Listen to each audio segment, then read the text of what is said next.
son. It's the Made in South Korea boys. Man, Beyonce out here sticking a middle finger up the country music. Kanye West got his girlfriend out here butt booty naked. This how I like to see Black History Month, man. We starting off right. So go ahead, hit the subscribe button. Matter of fact, hit the notification bell. While you at it, hit the like button. Cause Summer Walker got a new man, and my co-host say he tired of the disrespect. So I'm riding with my co-host. Hey man, this Tales from the Crib. It's your boy, Phil Supreme 305 with my co-host. Chico Grande Chico, 2 times yes. The Dallas Mavericks are traitors. Oh man. I can't believe what they did to my dog, Luca. I guess we got some new Laker fans, baby. Hey, you mean you a new Laker fan? I've been a Laker fan, baby. Kobe already know, man. R.I.P. the GOAT. He looking down and smiling right now. Rob Pelinka, you did your job, man. You did your job, Rob. We're going to the future in La La Land. Hey. Welcome to the episode. This is Tales from the Crib, episode 192. Ooh, it got me feeling like I'm going to church, man. See, if church had music like this, I'd be in it every Sunday. Hit my money. My coach is in church anyways. He's trying to get all those newly found Christian women. You mean single mothers? They've been thotties their whole lives and then want to turn to the Lord. Let's see, your single mothers of 3 need love too. Tax season coming up. Daddy need that new Xbox. My co-host already got it. I'm behind, man. I'm behind. I see how you're going to catch up and I don't like it. But welcome to the show, episode 192. Check out the playlist. We do have a Super Bowl show we are shooting tomorrow with Real Good _ Oh, I forgot. So for make real? sor you check that out. You Already forgot? The last episode of the season, we got to see if you're Eagles fly, or if they're going to get shot out of the sky by the referees throwing a flag at a key moment in the game that the Buffalo Bills are too familiar with. Man, listen here, man. Disrespect. You gonna know how it is, man. If next week episode don't come out until Wednesday, you already know. Does it count as a win for Black History Month if Patrick Mahomes is a Super Bowl MVP? Or is it an L? You biracial, so it's a half a win. I think you might be 1/4 racial. Nah, yeah, he got to do something. Like if you win the Super Bowl, he got to like have a bottle of like a Parmesan in his hand or something like that. No, he's drinking a Smirnoff. I need that. He need to be like Shannon, Uncle Shannon Sharp when he was on drinking Hennessy. He hit the Hennessy and the Black and Mild. If he come out with a Hennessy and Black and Mild, he got my vote. He invited back to the picnic him and his white girl. But speaking of breaking awards, getting awards, we got Beyonce becoming the first Black artist to win Best Country Album at the Grammys, also winning Best Album overall. And then we got Kendrick Lamar killing it with Not Like Us with 5 Grammy Awards: Record of the Year, Song of the Year, Best Rap Song, Best Rap Performance, Best Music Video. Is this excellence? What are we looking at here, co-host? Right now, Cole, can I be real with you? Can I be real with you, co-host? Huh? Can I be real with you, co-host? Like, I don't know. Help me pick. Like, should I start out positive or should I just tell my real feelings? How should I start it? You can be positive and negative as you want. If you love Beyonce, give Beyonce some love. If you want to get stung by the beehive, go ahead and get stung. If you got some love for Kendrick, if you were like, I told you, then get some love for Kendrick wearing the Canadian tuxedo. Or if you're like, Kendrick's corny and he's literally revived his whole career off of one man. If it wasn't for this man, he would have never got back in the big, being the big artist like this. I feel like 5 Grammys for one song. I feel like DEI is all over this Grammy thing, man. This woke. I'm tired of the wokeness. How y'all woke my Grammys, man? It don't make any sense. We just started. Emotional damage. You're causing emotional damage because of racism. Listen, man, You're saying that these women are winning awards just because they're women, not because of their talent? I mean, explain to me how Doechii wins Best Rap Album of the Year. Because she's amazing. She. Let me tell you the category, man. You got J. Cole, might delete later. You got that. He did delete. Hard. He self-deleted. You got that Common and Pete Rock. You got that Eminem, the death of Pete Rock and Common. You remember Common made an album with Pete Rock. You know who Common is. Yeah, who's Pete Rock? You don't know who Pete Rock is. I ain't even Nobody knows who Pete Rock is. I know Pete Rock is. Real hip hop. P&B Rock is. Horrible. You got the Eminem song, The Death of Slim Shady. He killed himself. That was a pretty good album. It was him versus him. And then on top of that, you had the Future, We Don't Trust Him, Future and Metro. So you telling me 11K sales? Because that's how much Doechii sold. 11K sales. Beat all. Is it Rap Album of the Year? You know what I'm hearing? What? Misogyny. Facts. That's what I'm hearing. Facts. Because it's not a Grammy. It's not about sales. It's about Pissing art. people off. It's about who was the most artistic artist. What? Who was the artiste. Are you serious? Bringing the artisanal. The whole reason why we got Not Like Us is because of Future. If it wasn't for the Future and Metro album, that's what started off the beat. The Future Metro album, he had the Kendrick Lamar on the song. And then so you think, like, Ergo with the hockey assist, they should get the... You gave him 5 Grammys. You can't even give him one Metro Kendrick one? just opened his mouth. Someone give him a Grammy right now.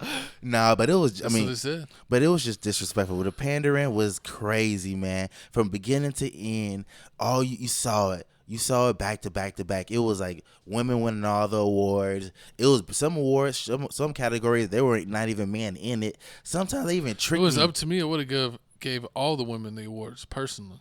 This is exactly why the world is. This is exactly why we got the president we have right now for stuff like this. I didn't say I was gonna grab him by the wussy. Listen here. Sometimes you gotta grab him by the wussy. No. And let him know that DEI. We ain't got no time for the wokeness. Y'all ruining everything. All right, clip that.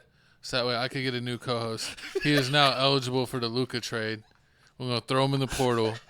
I don't know who's going to be Anthony Davis. I'm going to get an older person that's even more injury prone than my co-host. Man, whatever, man. I'm gonna stop being. Since my co-host is being sensitive right now, I'm gonna start being. No, but I will. I'm ready to crap on Beyonce's party. Whoa! You can't Queen Bee. It must be short out there. Listen here, man. Queen Bee out here been working. She did a tour. Y'all been working? Horrible. She been cheating? Horrible. She did a tour. And then on top of that, she just did the Christmas thing in Houston. Even though Houston got blowed out against the Ravens, she performed at that one. Shameful. And then on top of that, she won the Grammy. First time a black woman has won a Grammy in country music. And she's about to go on another tour. And you saying you finna hate on the Queen? Well, no, I'm just gonna say, like, I feel like she definitely should have won Album of the Year in the past. Because she hasn't won it yet before that. So Album of the Year. So you mean but she has like the most Grammys, but never won Album of the Year. True. That's the whole reason that Jay-Z was crying. So I'm saying disrespectful.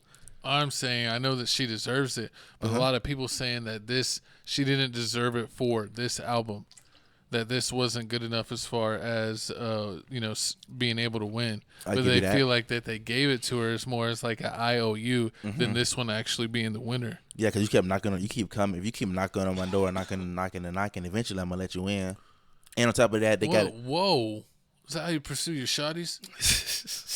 I mean, that's what Rico Reckless did. I've been beating down them DMs for 8 years. What was it saying? I'm gonna blow your house down. Horrible. Nah, but I mean, that's what they said. Bad wolf. So I mean, that's what they said. The Grammys. No, but yeah, Jay-Z cried last year, and he goes, "It's crazy. My wife's won the most Grammys, but she's never won Album of the Year. It's blasphemy." So how much do you think he paid for it?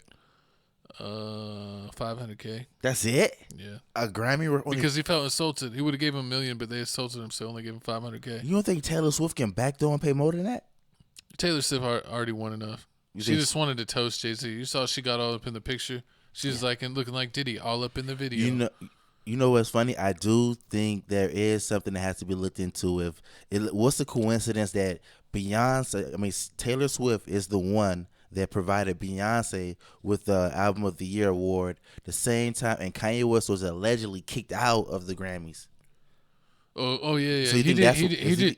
That was funny. He just showed up and walked the red carpet and left. He never even went in.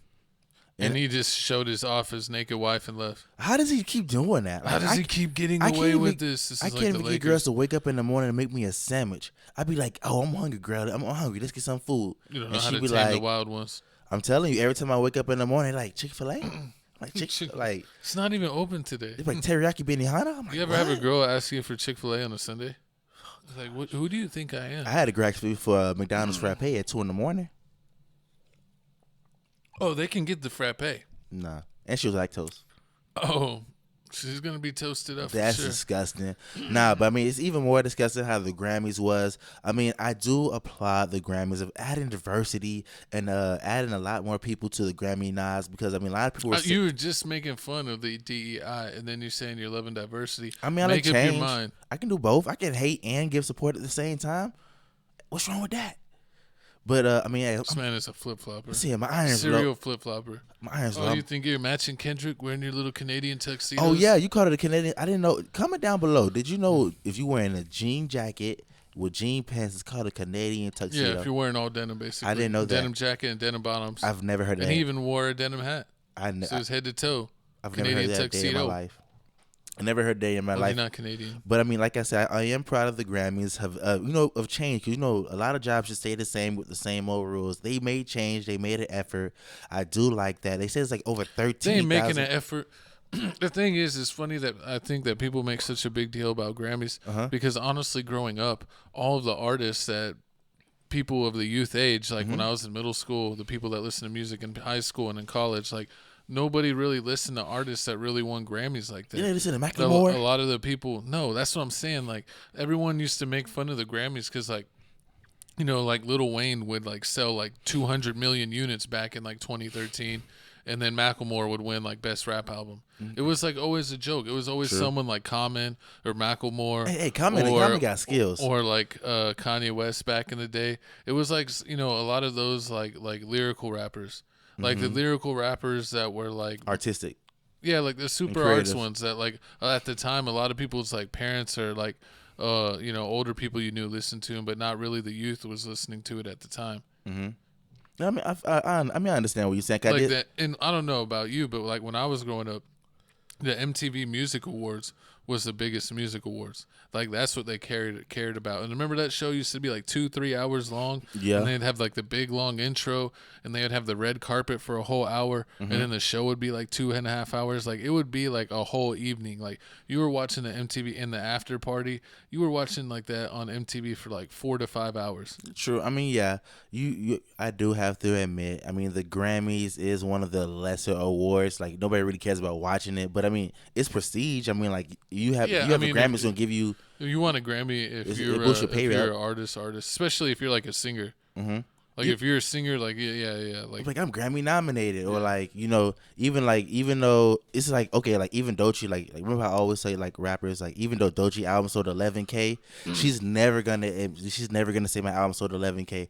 Every time you announce it, she's like Grammy award winning. She's gonna say that. Yeah, I mean I'm pretty sure she's gonna release a deluxe, like a collector's edition, and it's gonna have a stamp, Grammy award winning album of the year. Grammy album of the year. And you look it up like only 11,000 people. Like, this album's been out for months and it sold like 40K.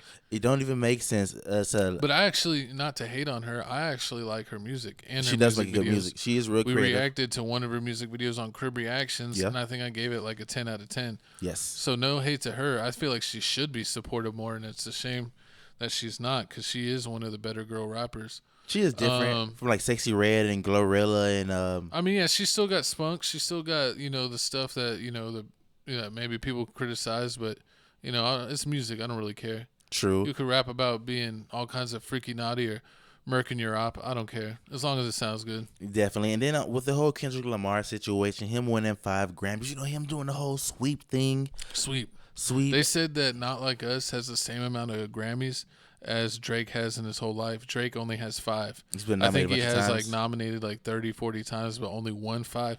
And they said Not Like Us has won 5. So Kendrick has one song that matches Drake's whole career when it comes to Grammy actual wins. So is it the number one diss song like they said? I mean, it won. Does this now make it the number one diss song? I mean, Hit 'Em Up probably played more, but this won 5 Grammys. I don't know, man, because it's just like these ain't like real, like, because it's like it depends like what you talk about. Like if you're talking about like viral, maybe because just it's like a current time song that went big and it was a beef, and beef always adds gasoline to the fire. So maybe off of that.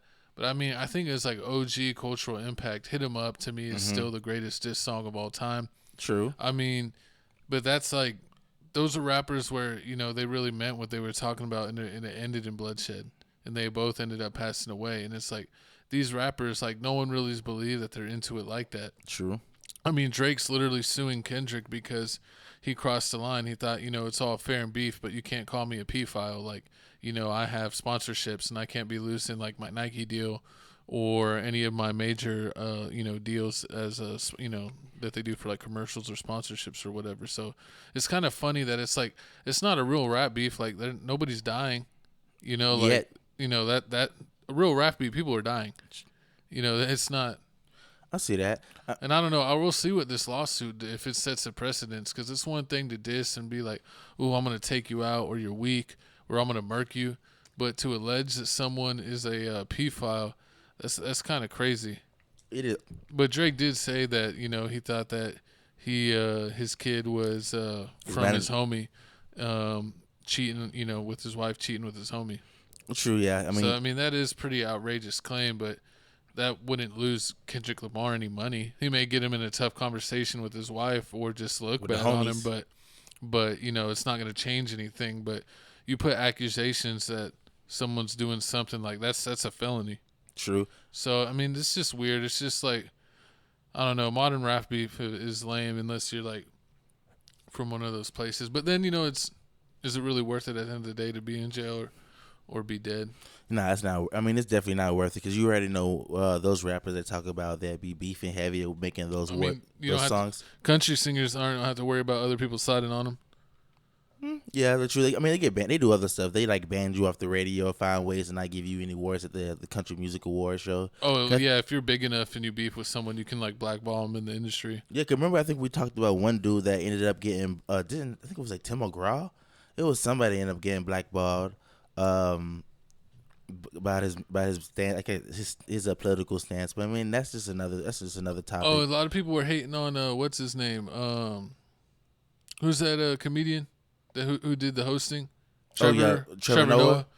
They said that he did a tasteless joke about immigrants. I didn't see the second one. I just heard the first one. Yeah, but I always thought Trevor Noah was lame. I knew he was lame. I always wondered why he had like his popularity. I never thought he was funny like that. So, I mean, yeah, he was. I'm on board with canceling Trevor Noah. I mean, yeah, he's not funny. I mean, he's not really funny at all. If you don't know the joke, I forgot. He said some joke about like. He's saying like that there's so many votes. Like, there's like 10,000 people that vote for these the Grammys. Oh, yeah. And then like 100,000 illegal immigrants too. Ha ha. And they're like, what? Yeah, he made a illegal immigrant joke at a time like this. They didn't like that at all. I mean, me and my co-hosts are both immigrants. I was born in here. You want to talk about the other co-hosts? I'm just kidding. Nah, but so no, but I mean, never mind. I'm gonna let that go. Disrespectful. No, but back to the Kanye West situation. Allegedly, they saying like my co said, he had this girl walk through. Like she dropped the whole little mink coat. She had nothing. Like once again. Oh, you're talking about Kanye's girl? Yeah. Once again, Kanye West doesn't. You think she got the heavies? Yes. You liking the heavies? I mean, it's alright, but I'm just more surprised. You go face first into those fun bags? No, it's crazy. I just don't understand how he can continue. Do you think he pays her every time he does this? Can't keep getting away with this. Do you think he pays her like he says, "Oh yeah, we're gonna go to the Grammys"? I mean, it's Kanye West. I mean, probably for her to be like, "I'm around a genius, a global icon, and I get to experience worldly things and travel the world." That's like her experience is like what she gets. Is this the way you want her being naked and it's probably just like he likes the way I look like this. So shoot, if that's the way he wants me to dress, I'm gonna dress like that. All white girls like this, they follow directions like that. I mean, you see the trend in the NFL. What do you think? I think they switch to the other side, not that side. Like Sam this Smith. Man, this. I mean, like we got you. We are recording co-hosts, so clip that. Is at the 18, a little bit like an 18 and the 20 minute mark, 18 minutes 20 seconds. My co-host said that he is switching sides. Watch out, Bobby Light. We got Jesse J clearing the way. Disrespect. He's already wearing a Canadian tuxedo, so you know what that means. He was a victim in his childhood. He got no chones. He's got holes in his chones. Hey, yo, but now y'all comment down below. How do y'all feel about the Grammys? Did you like it? What did you like about it? I mean, I like the performances. Go ahead. What did you say?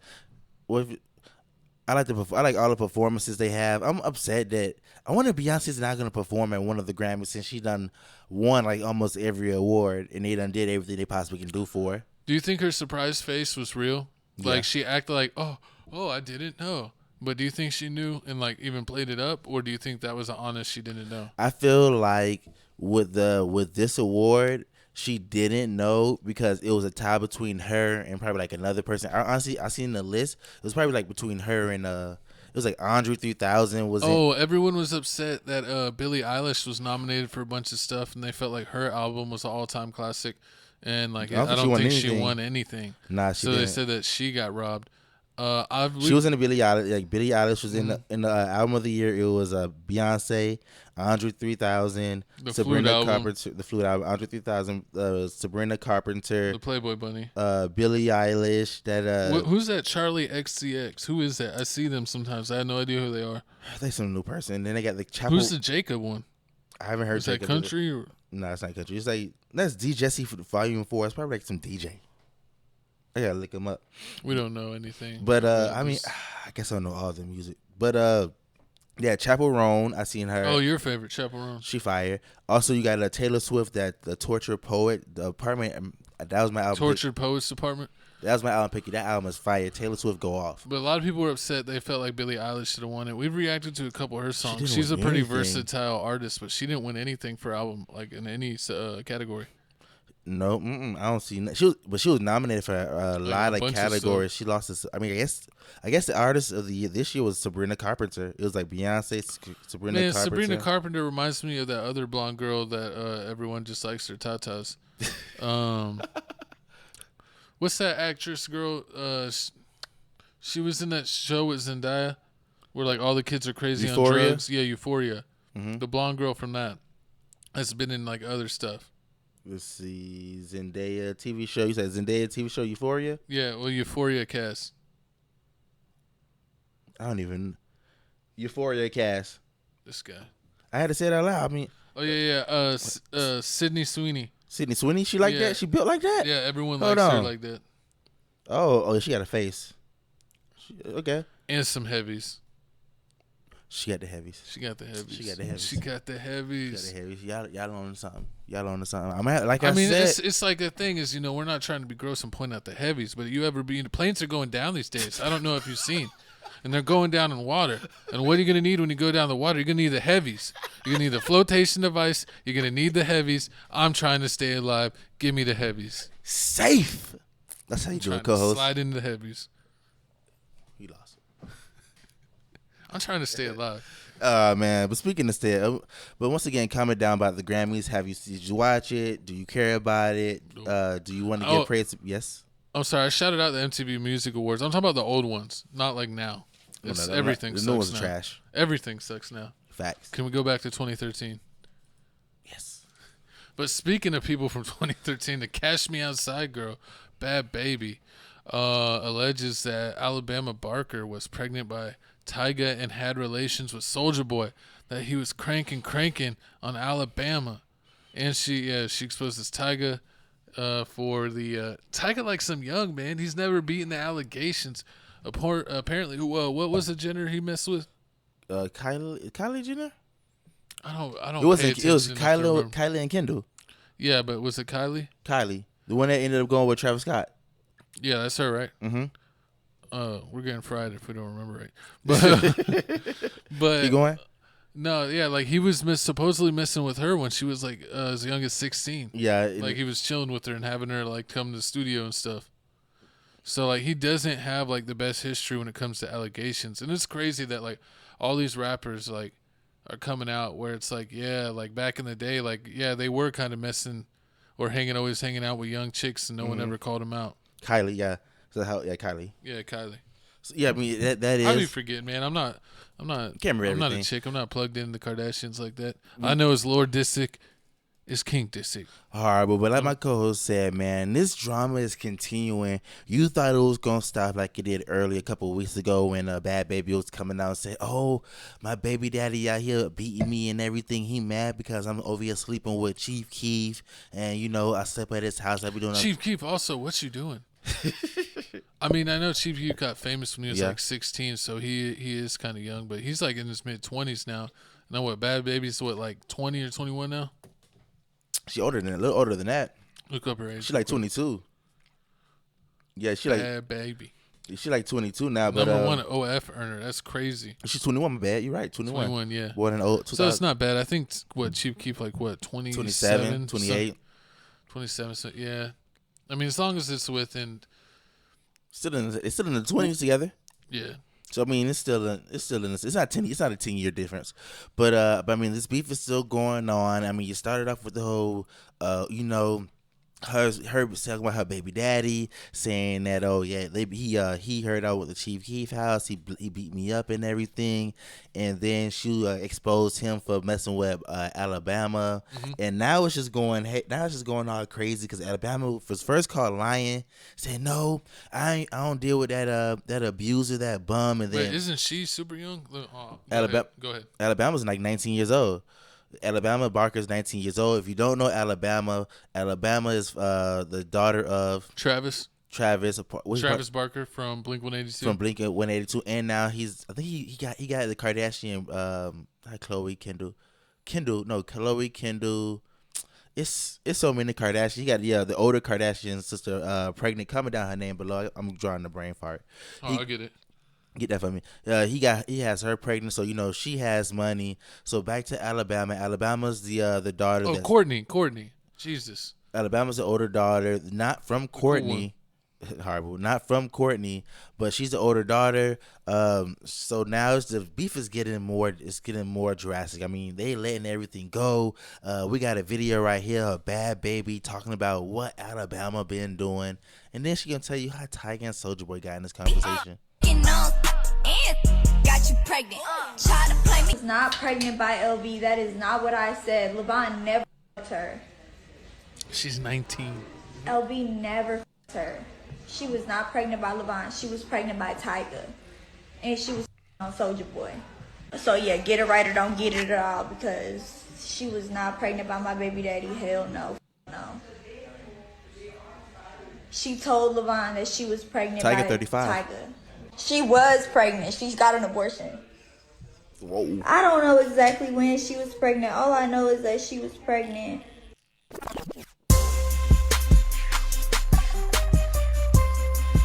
Alabama says I didn't hook up with them. She lying. Absolutely not. And then she also posted on her IG page, Bhad Bhabie, saying that she's lying. She wants my life. She wants to be me. I mean, this drama right here is just out of control. I mean, I don't really know who to believe. I don't really know who to believe. I look at the computer. The computer say, Floyd said, T.I. now 50. I'm like, what he say fuck me for? Exactly. That's Tiger's response. Ain't no way, gang. Exactly. That's Tiger's response to the whole situation. Now, I mean, this situation is getting crazy. It's so funny how friends act when they fall out, and on top of friends act when they fall out. I mean, were they friends? Had to. I mean, she knew all this stuff. She's over here saying like, I think they were like acquaintances. They were around the same people. She's probably what. I mean, you know how the rich Hollywood people act. They all around the same 50 people. They be all around the same 50 people. They all act like they besties and everything, but in real life they really don't chill with each other. But they know all each other gossip. Cause she said like Bama, you over here bragging about getting smashed by two NFL players at the same time, which is wild. Man, how does Travis feel that like his daughter's like always in the news? She's not even 20 yet, and it's always for her getting piped down. It's just disturbing. It's just too disturbing. That's crazy. I didn't think that like back, watching Blink-182 that like what's my age again, that I would be later on reporting on this dude's daughter smashing Soulja Boy and Tyga allegedly, all alleged. I mean, it is wild stuff. It's definitely wild stuff. It's even more wild how everybody's talking about how she's 19 years old and she's already had plastic surgery. She's had her nose done. They did that with Kylie and Kendall, the Kardashians. I mean, they literally have photos from like when they were like 14 to like 18, and how much like their faces have changed. Lip fillers and all that stuff. Yeah, like they all got like their jaws done, they all got their nose done, they got their cheeks done. Like they all kind of got that like face contour to like where they all kind of have like a similar look to Kim now. They all look like Kim variations. It's I don't know. It's kind of weird. Chloe tries to look like Kim now. She looks all Ozempic out. Only Courtney is the one that looks decent because I think her and Travis be chilling. Mm-hmm. They don't really be doing anything, and she be getting healthy with him. But didn't she just have a kid by him? Yeah, she did. I think she did, right? Mm-hmm. I don't really be staying up with them like I used to.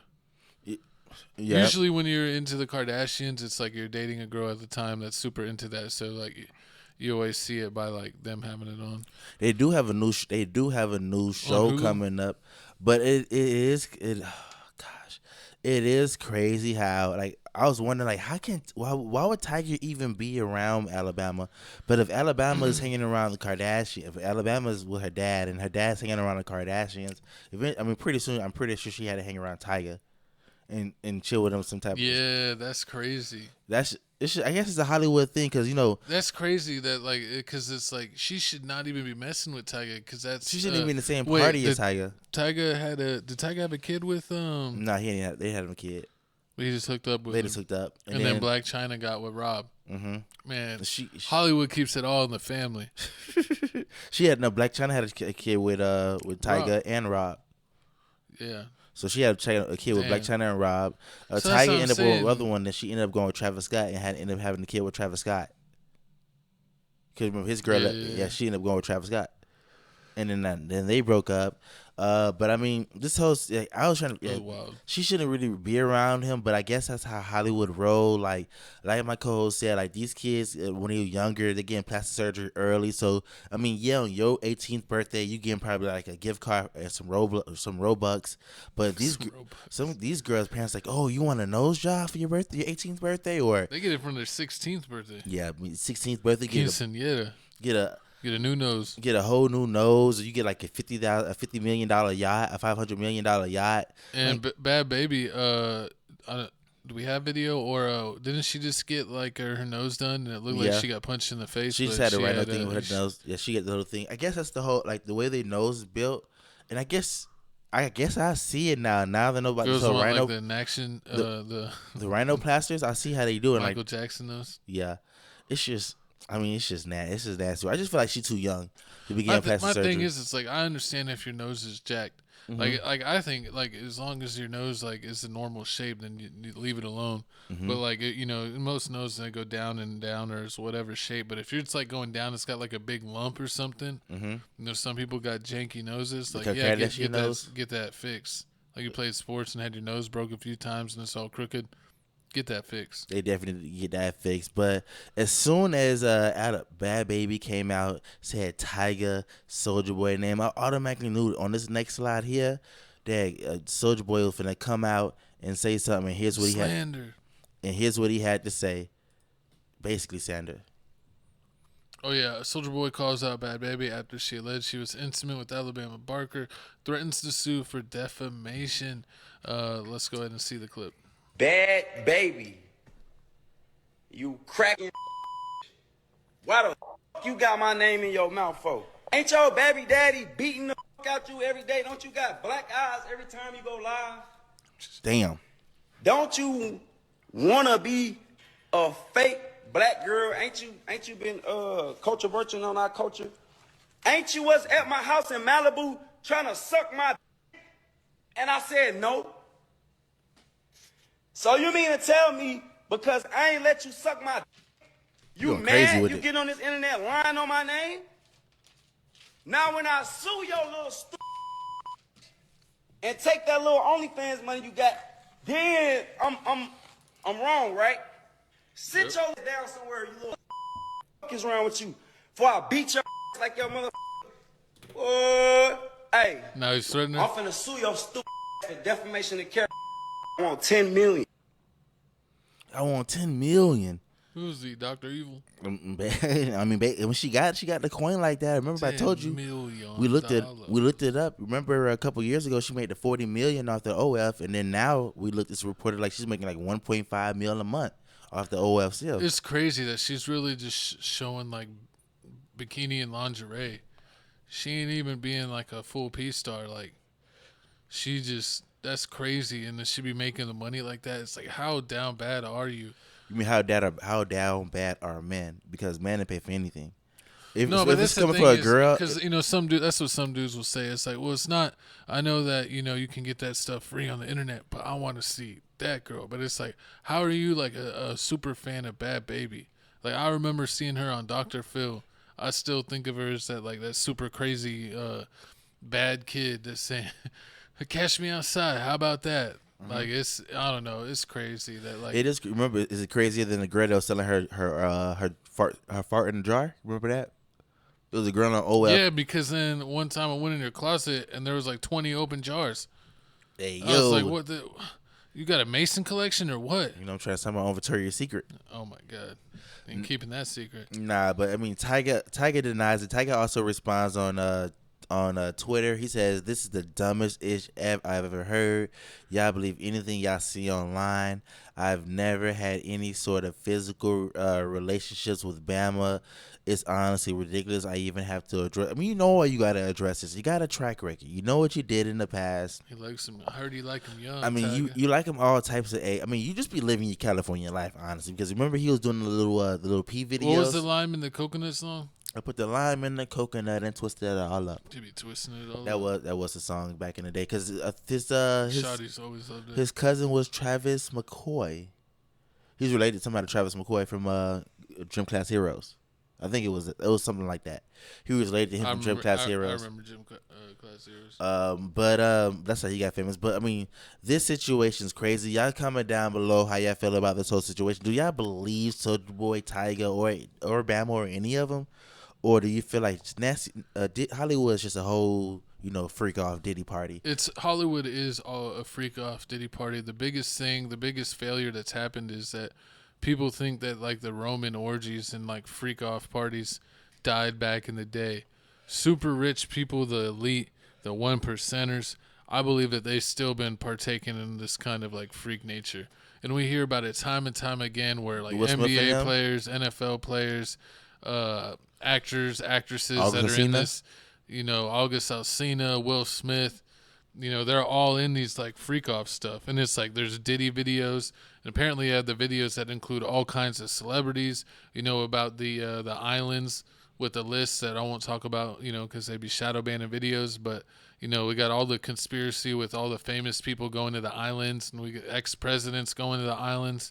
Mm-hmm. All these elite people are nasty freaks. And, I mean, it's crazy that it's like all coming to the light. And people act like they're shocked, but it's like it's always been like this. I'm not shocked at all.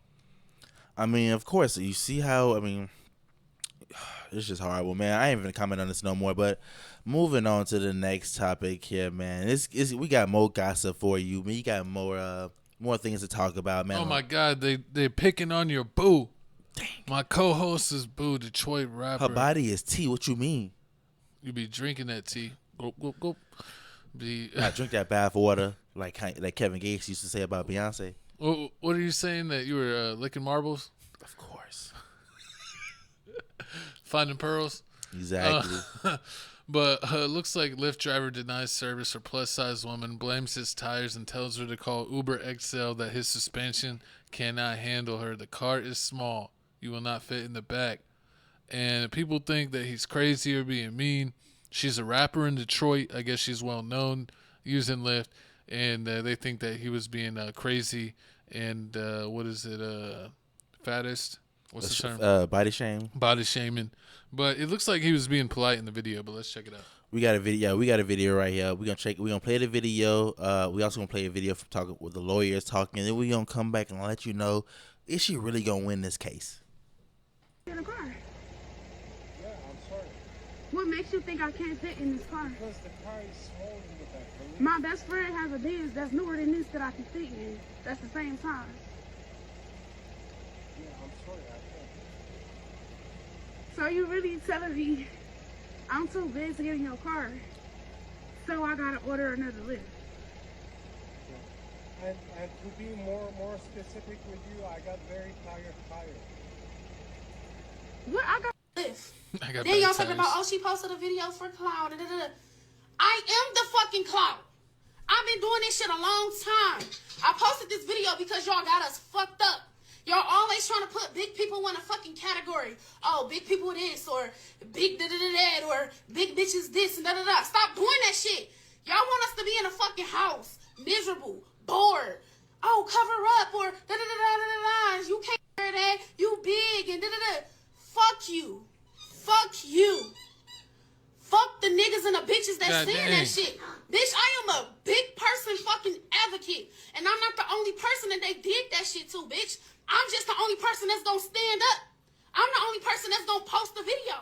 I'm the only person that's gonna speak up. I'm the only person that's gonna say something. I'm the only person that's gonna put a stop to that shit. Cause y'all got me fucked up. Why the fuck y'all don't have an option on a fucking app that say, are you of size or so that we can send you a bigger car. So that shit is humiliating. Like, what the fuck? Bitch, it's below zero. I'm outside and you pulling off on me, bitch.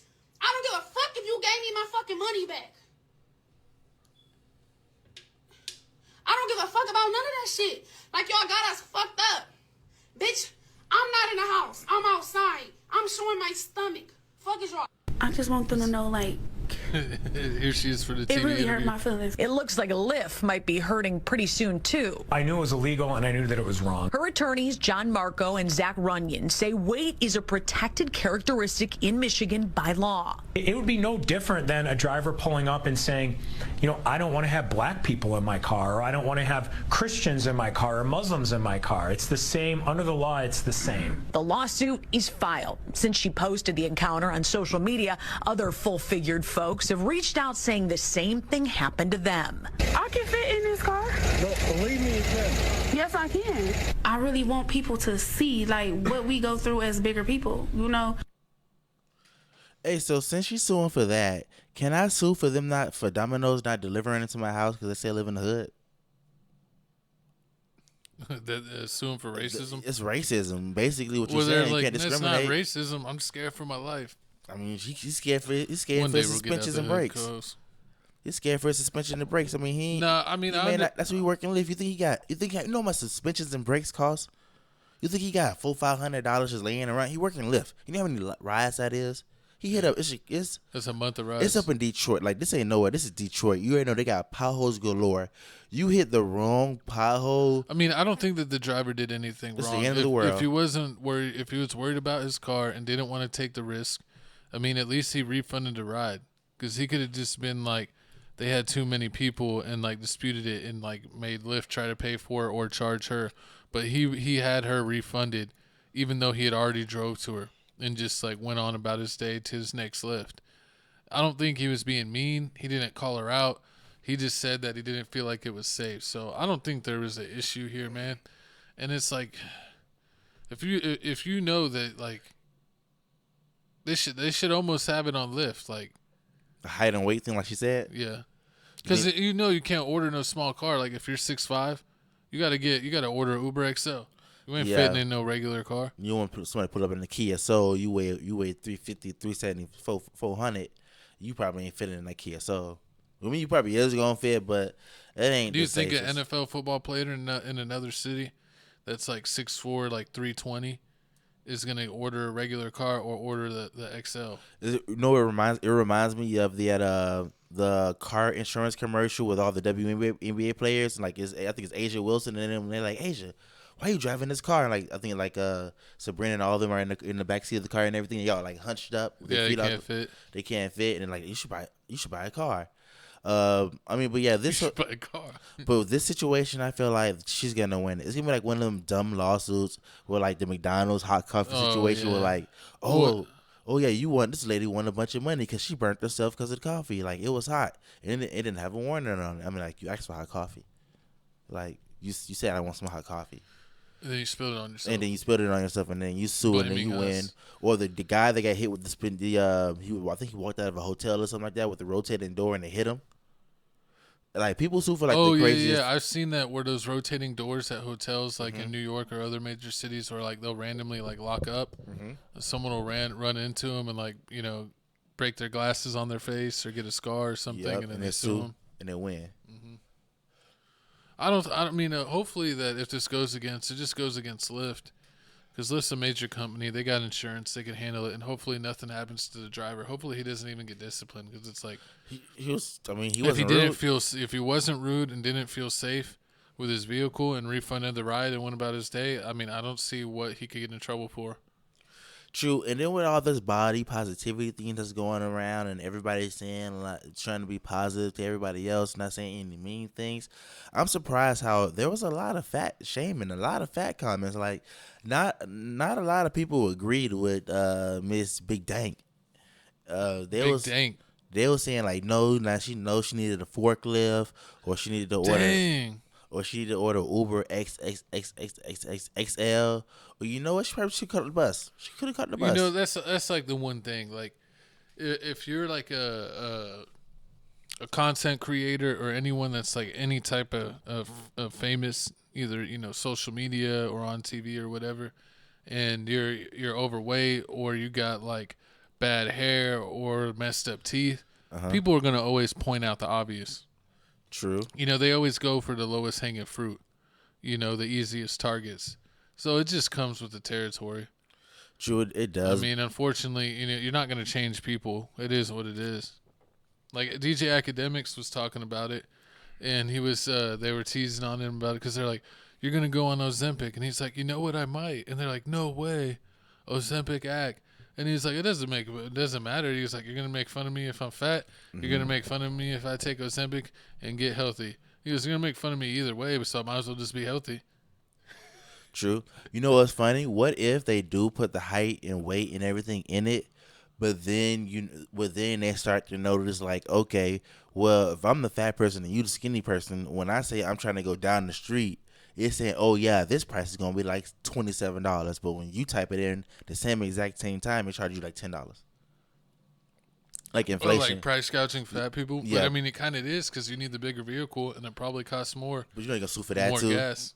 Like we probably need to get on it. We need to get on it first. I shouldn't say anything. We're gonna be the first one to do it because they're gonna change his rule, and then just like how James Harden finds ways to bend the rules. Well, it's in Detroit, and it says like in Detroit they have like weight shaming rules where it's almost like racism or sexism. But I don't know if they have that in Texas or in our city. So who knows? That's just crazy. That's just horrible. But if you're watching this on TFTC Clips, make sure you go to Tales from the Crib to get the podcast in full 1080p and to see the full show before it's out on the clips. The show gets clipped out over the week. So if you want to see things first, go to Tales from the Crib so you can see the full podcast first. And if you don't have time that week, then go on over to TFTC Clips and watch the show clipped out for you over the week. Man, if she wins $10 million, and the first thing she does is go get a BBL and lipo, I'm throwing my table and my podcast equipment because you talk about you body positivity and you out here you pour the Lizzo out here getting healthy and faking like you body positive. What? Oh, that's like what's his name? That's like all kinds of famous Instagram models that use they get surgery and then they want to be fitness influencers. It's all fake, man. It's all fake. Don't be one of those people. But that man, hey, we're gonna get hit in an asteroid in 2 years, so it is what it is. It is what it is, man. Get your coin while you can. I mean, I hope she gets all the money. I hope she wins over $600 million from Lyft. Lyft learns a lesson, and then the next company gets screwed over by some janky rule like the coffee and McDonald's situation.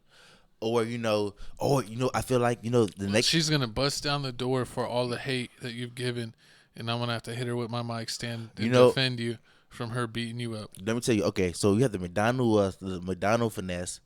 I also heard about the macaroni the macaroni finesse. No, not finesse. The macaroni lawsuit that happened with the I think it was like the 2-minute macaroni, whatever it is. Where like you have to cut macaronis and like use like instant, like you can make it in like a couple seconds. It advertises a couple seconds. Oh yeah. And then also with I think with one of the drinks, a smoothie, not smooth. It was one of the what's it called? The drinks in the Naked. You remember Naked used to be like natural smooth juice, and they got sued also because it's not natural at all. They got sued. So and then all kinds of food has been sued for the labels. Yeah, they got sued. They also got sued for the labels. So I mean, it's crazy out here. But y'all comment down below. Oh yeah, the macaroni girl, like the macaroni. I think I forgot. Like it says like 2 minutes. You can make the macaroni in like 2 minutes or something like that. And they like proved it wrong. Like, oh no, it's undercooked if you do 2 minutes or what? Yeah, it's not. It takes longer than 2 minutes because if you start the timer here, you gotta like open the cabinet, get the box, open the box. They're saying like, you can have macaroni in 2 minutes, and they're like, no, and they timed it. Yeah. And it's showing like it actually takes 5 minutes. Y'all are lying. Pretty much. Yeah, it's crazy when they get them on like technicalities, or they're like, be like, oh, this is 100% something beef, and then they're like, actually, it's not. So they're lying. It's 97. Yeah. Or like Subway, how Subway give you the Subway $12 have fake meat. No, they do have fake meat. They have tuna with no animal DNA in it. Or they it's just like a homemade paste. Or they tell you, you found out that the foot long isn't really a foot long. It's really like 10 inches. 10 inches or 11 and a half. You know, the whole time you be getting scammed. Yeah. You know, I haven't ate at Subway in a long time. Like it's been a few years. I think I usually go to Jersey Mike's. Jersey Mike's is the best sub shop. Definitely, Jersey Mike's is the best sub. We talk about food with a big person on the screen. God, we have big bags. Y'all comment down below how y'all feel about this whole situation, and I wonder how many Jersey Mike's she would take. Hey yo, but moving on to be full. Oh. No, god dang. See what this guy looks up in his search history. I love BBWs. I'm an advocate. Tax season coming up. I love all my girls. I'm sure it is. But speaking of sure it is, man, this rapper right here just got out of jail, man. And we got to talk about it. My co-host's favorite rapper, YFN Lucci, released from prison after 1 year. Seems like he was in prison a lot longer than 1 year. He was in there for like 3.5 years. I don't know. No, they lying. They lying. He lives in jail for like 3.5 years. If you didn't know, YFN Lucci went to jail for, I would say alleged. Well, he went to jail for it. They saying that he was like a RICO. Yeah, basically they hit him all with the RICO. But he was in a vehicle with his friends. They did a drive by. The people shot back. He hit his friend that was in the car. Instead of taking him to the hospital and dropping his body off like YNW Melly and them did, he just threw him over on the side of the road. Like some trash. Melly thing's different. I mean, but he still took to the hospital. Job allegedly. Exactly. No, but yeah, it is messed up to go on a hit. And instead of taking someone out, one of your guys get taken out, and you don't even have the respect to like take him to the hospital or nothing. That you just literally roll him out the car, like they open the door as you're making a turn and drop him out. Like that's the ultimate disrespect. True. Like he didn't make it. You're done. I mean, yeah, definitely. That is true. I mean, as I was thinking about it, I was like, I mean, you don't want to be driving around with a body in your car, just leaking out in your new. That's just crazy to dump it on a random turn, though. I saw the footage. They literally dumped it while they were driving. They were swerve around that corner. When they were swerving around that corner, they dropped that body. I mean, that is disrespectful. So the whole time YFN Lucci was in jail, he was ducking and dodging, getting stabbed because you already know. He did get shanked up. I remember hearing about that. Yeah, because because of Slime Life, He's YSL gang with YSL. He was into a YSL and them. And they was attacking him, trying to make sure he don't snitch. Even though he the only one that didn't snitch, they should have YSL'd each other. Yeah, I mean, they said he's coming out a lot better than Young Thug, that he didn't snitch at all, that he didn't really cooperate at all, and he's still got a plea that has way better terms. So they're saying that Lucci got rewarded for being way more solid, but we'll check out this video and then give our thoughts. Yes.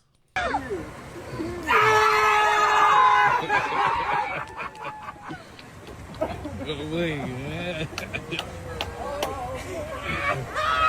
Wait, man. For the streets. That boy free. That's That's in the back, cameras in the front seat.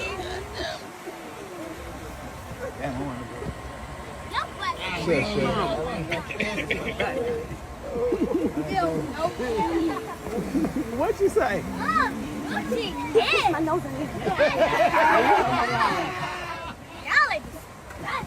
Tell him, Legacy. Look at Legacy. Legacy so crazy. Big boy. Big boy. Yeah. Big boy.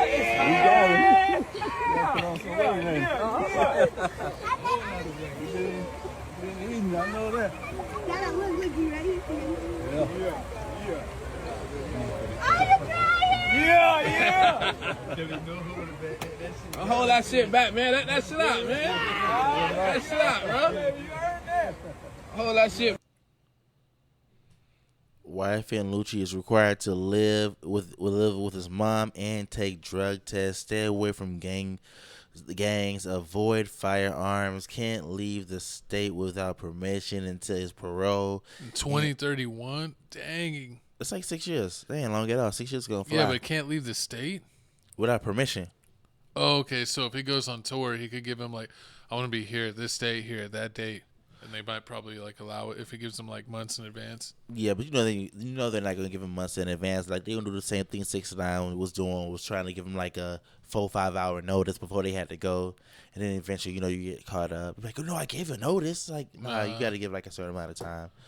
But I mean, yeah. As I'm looking at it, his plea deal is a lot better than Young Thug's. I mean, yeah, Thug got like a 10-year probation, and he can't be like in Atlanta, and he can't make gang related. We can't make any type of gang music. At least YFN Lucci can still continue to make his music the exact same way. He don't have to change any of that. I wonder what type of drug testing, because it's a regular drug test. Yeah, but I wonder what he's not allowed, because like in his state, cannabis may be allowed. And they may look at that as beer. Like, is he gonna be getting drug tests? Is he like not allowed alcohol or anything? True. I mean, yeah, I don't think. Hopefully, it's not alcohol, and it's just any of the hard drugs or any of the hard drugs. Yeah, I wonder if they're just gonna test him for the hard stuff or not, because that would be crazy. I mean, that would be a crappy sentence if you could only do alcohol. You would turn into an alcoholic. That would be hell yeah, that'd be devastating as hell. You'd have to get into black and milds and alcohol only. That's nasty. That's disgusting. You'd be living like savage. Like a savage. Be living like a savage. Like a military person. Like someone in the military. Yeah, Straight basically savage. That's why they make them like that. They got to make them savages. That's why they drink so much. They can't chill out. Everyone in the military is alcoholics, especially if you're in there for the long haul. I can definitely see that. But now that YFN Lucci's out, man, the question here is, well, who's gonna be on this side? Who's gonna be the first people to start making music with him? You already know he already did. He already dropped this. Lil Boosie bought him like a chain and gave him a whole bunch of money. Lil Boosie's cooked. So Lil Boosie always been on the side. No, and I don't think I've seen Boosie do a song with Thug. So I mean, I think he's cool. Like Future, that's one thing I got to worry about. Like, I don't know. Like, I know Future. I don't think Future did a song with Lucci, but I did remember that song you played with Young Scooter. Young Scooter did a song with Young Thug, with YFN Lucci. So yeah, I mean, to me, that was his best album. Wish Me Well too. And the song, my favorite song of all time that he did is Bloodshed with Young Scooter. Exactly. And then Key to the Streets with Amigos. True. That was one of his huge songs. His top song is with Documentary. And In a Minute with Plies. I remember that one. Heartless with Rick Ross. Ooh, fire. He did the song with PNB Rock, R&B, PNB Rock. He did the song with the Trouble song, Every Day We Lit. And he did that song with Trouble. So, he cool with Black Youngster. So, I mean, I'm pretty sure I can see him in a video doing songs with Black Youngster, Boosie. I mean, he won't be doing any songs with Baby. Future's in the air. I don't think he's ever did a song with Chief. I don't think he ever has. The music will even mix together. I don't think like he wouldn't be like an op. So I don't think there would be no reason why they wouldn't. So True. We'll see. True. We definitely got to see about. I don't think he's loyal to Thug. Yeah, I don't think he's loyal to Thug. We definitely got to see, but I mean, being on probation for 6 years, I mean, it's definitely gonna be hard. 'Cause, I mean, I just told you how about Hot Boy just got out of he got arrested for a RICO in Orlando. He did a couple years. He got out, and now he just violated because he got caught hanging around his gang members. Because I think he was like somebody posted a picture, like somebody like posted something on Instagram, and that's what we're getting a lot of people. Like, you gotta hang out with them virtually, man. Get on Call of Duty. Get on Grand Theft Auto. Get on the voice chat. I wonder if they allow that. Where you're like, you can't even game with them. Can't even game with your bros. Oh, that'd be crazy. What if game banging on GTA? On a GTA server. And still get in jail by your probation officer? We saw you gang banging online. On T Grizzly server. That's how they get you, man. That's how they get you. But I mean, y'all comment down below. Do y'all think that YFN Lucci will be coming out with any music anytime soon? If so, how long will it be? Because Young Thug, he dropped that one song with Baby, but he ain't dropped nothing solo by himself. We still waiting on that. Also, comment down below your favorite YFN Lucci song or album, mixtape, whatever you gotta say, man. Cole said it was the Wish Me Well Volume 2. Mine's is the R.I.P. Nut album. I mean, that album was fire. You do love the nut. Pause. But moving on, man. Speaking of a nut, it looks like, yeah, man, my dog Rico Reckless getting more than a nut. Yeah, it looks like, let's see, Summer Walker's boyfriend, Rico Reckless, reveals he was in her DMs for 8 years before he got through, before she responded, I've been beating her DM down. And, it got stalkerish. It was only a break because I kept going to jail. It was the only reason he wasn't beating down her DMs every day. I'm surprised he didn't get a jail phone and start beating her DMs down again. Probably was. She probably was in what's it called? In the people in your other messages that you don't know, your private messages. Yeah. It's probably under there. Rico Reckless out there robbing phones with a Glock Dookie. Disrespectful, but we're gonna play this video, then we're gonna come back and let you know more information we know about this beautiful relationship, power couple. Rico Reckless, Summer Walker, a power couple. I jumped to the couch. Okay, so when did you two actually meet? I'm gonna be honest. Yeah. I've been beating her DM down for like 7-8 years of my life. Been beating that shit down. I've been beating the fuck out of that shit. I want them like, it started, then that fake got stalkerish. Only reason why I wasn't too stalkerish because I kept going to jail. So that'd be like the break of me beating it down. Like, beat it down every day, beat it down. I'm talking about every day, look, you're gonna be my wife one day, beat it down. She ain't wanna respond, I bet it's cool. But she had liked the message though. For them, she had always liked the messages, never respond. So I'm damn. She see me what's good, but we 100. It ain't no girl I ever DM off Instagram that kind of ain't respond. You know what I'm talking about though? In some type of way, cause I'm really a cool dude. So she'll be liking the message and shit. I'd be like, yeah, I'm phoning them. Like, I'm like, she see this shit. Then one time she wouldn't like all my pictures or something, but she still ain't want to respond to the DM. Then I went to jail, got out, shot at her again. She ain't fuck with me. I went to jail another time, and one time she was on like the awards or something, like Soul Train Awards or something, and she was singing.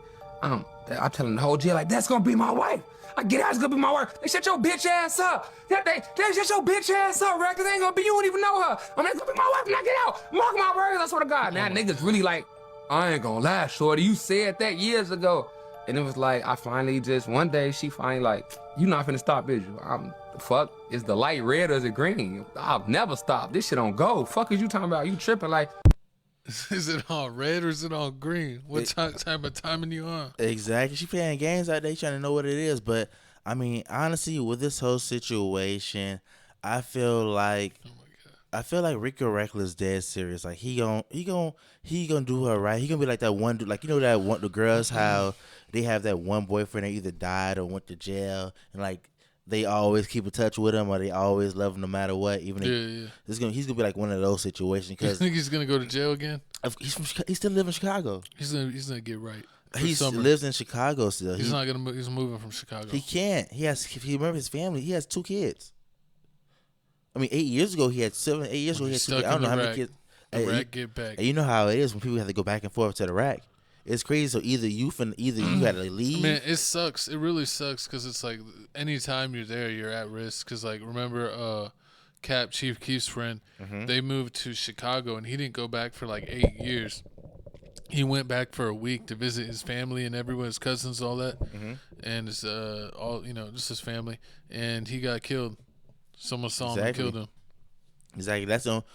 I mean, with this, I feel like that may happen in this situation because I don't think he gonna cheat. Like he don't, the way the energy he giving and the way he be talking about it, like he going interview. Like I've been beaten because this is embarrassing. This is prize. This is embarrassing. Like this is definitely like, oh, she is the prize. Cause you talk like I never wrote a girl more than 2 times, and like she didn't reply, and I kept writing unless it's like how like people unless drop. She famous. No, not even people famous. Like people post their IG story and they stream on their story mode on Instagram, and you put like fire emoji or something like that. Like, you'll see that, but besides that, like I'm not talking to myself in their DMs. Like you got 2 messages and I'm gone.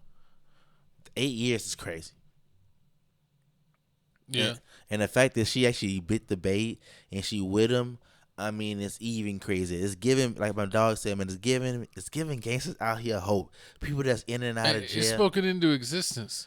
We gotta manifest. Sometimes you gotta manifest it. You gotta speak it into existence, and he was able to get the prize that he wanted. You know, Rico's out here winning again. Man. That's just been a long time coming. He's getting the DJ Vlad interviews. Who knows? He might come out with a random hit song again. I think I'm a manifest Sexy Red and Megan Thee Stallion. You think it's gonna work? Nah. Sexy Red looked like she'd beat you up. She wouldn't even let you hit. She'd beat you up. Maybe make you eat the pearl. Meg Thee Stallion ain't your type. She too tall. She too tall. Disrespectful. Oh yeah, I'm switching to the other side. So I gotta the other Taylor Swift. What'd you say again, Cuz? The other playing for the other team. The milk. I like the milk in my coffee. No. Oh yeah, he does. He's playing for the other team, and he likes the milk in his coffee. You acting like I'm saying Saucy Santana or something. All I heard is you're playing for the other team, and you want the milk in the coffee. That's disgusting. That's nasty. Horrible. But like I was saying, that's nasty. That's nasty. You said it. But like I was saying, I haven't heard any word. I don't have to hear anything somewhere I can say like, oh yeah, this is embarrassing or anything like that. Like she's posting Rico records too. Like she messed up, man. You think so? Well, I mean her face. Like I feel like she had a decent nose. Oh, and I feel like she surgery. kept on getting her nose like redone like 3 times, and it keeps on getting smaller and smaller, like Michael Jackson. And it's like her nose was fine before. Like I said, if it's crooked, if it's got a bump or something, straighten out that bump.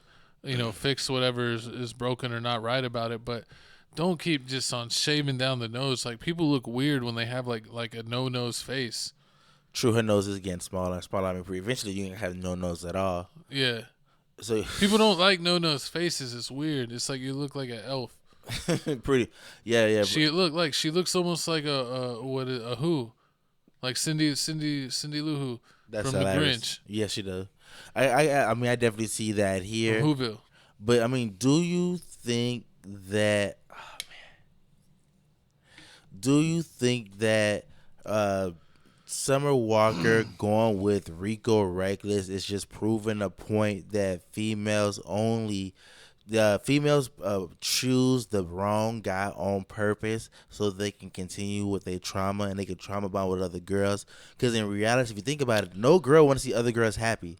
As soon as one girl see a homegirl happy, they trying to hate on the head. I feel like you see that all the times, where like girls will get with a dude and then like their friend will be like, oh, my friend ain't hanging out with me no more. Mm-hmm. I'm gonna start talking trash about everything that dude do.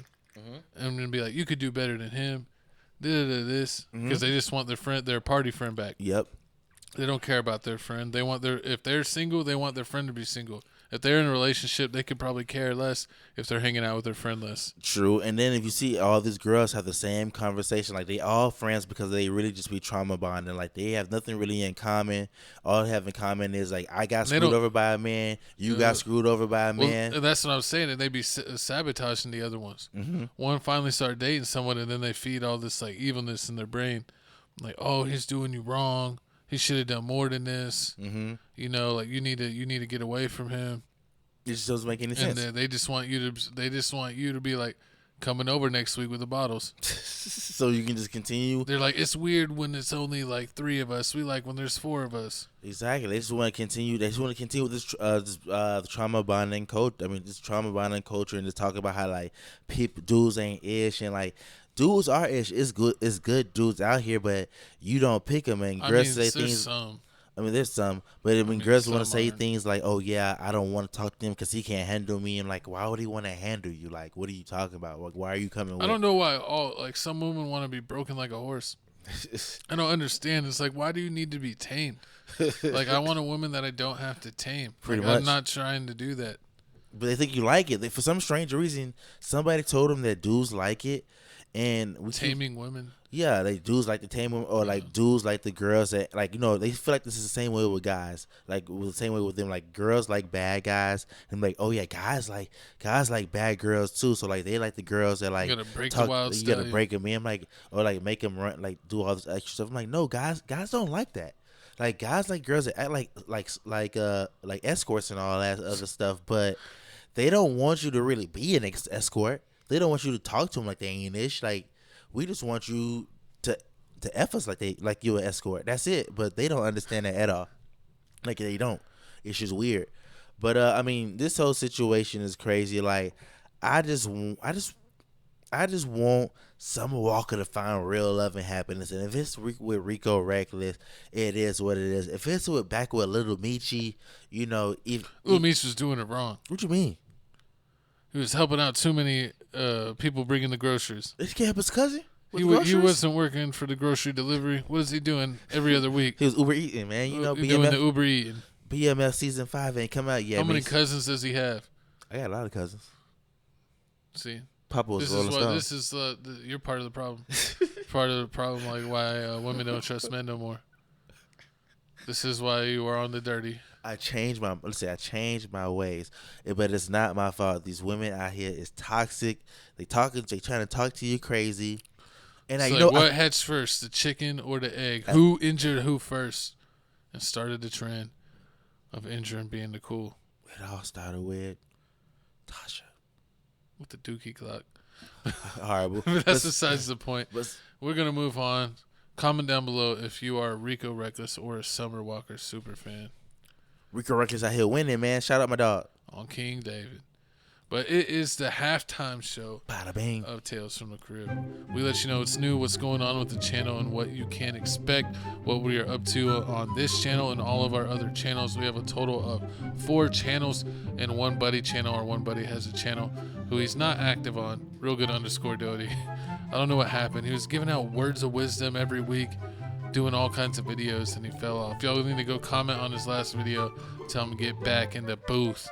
But he will be back with us. We will do the Super Bowl video tomorrow. That'll be awesome, so y'all be able to see that. Make sure you check out TFTC Sports Super Bowl picks. We're going to talk about the NBA later in this episode. We might do some more NBA updates after this. And then we do have TFTC Gaming. I am absolutely killing it on TFTC Gaming. I dropped like 4 or 5 episodes of Star Wars Bounty Hunter. I've been playing that. I finished the game, but I think there's 1 episode left that I haven't aired, so be on the lookout for that. My co-host, maybe one day he'll get back on the gaming channel. You got less than a month. You got actually a month and a week before WWE 2K25 come out, actually. And you already know it's going to be... We just need anything. I don't care what it is. I don't care if you're playing Goat Simulator. We need TFTC gaming videos from you. Yes. It's a free game. I'll download it for you. All right, well. You can be a little goat. But speaking of goats, we do need to talk about our goat channel. Crib Reactions. Yes, we are at 12.5k subs. Help us get to our next goal of 15k subs.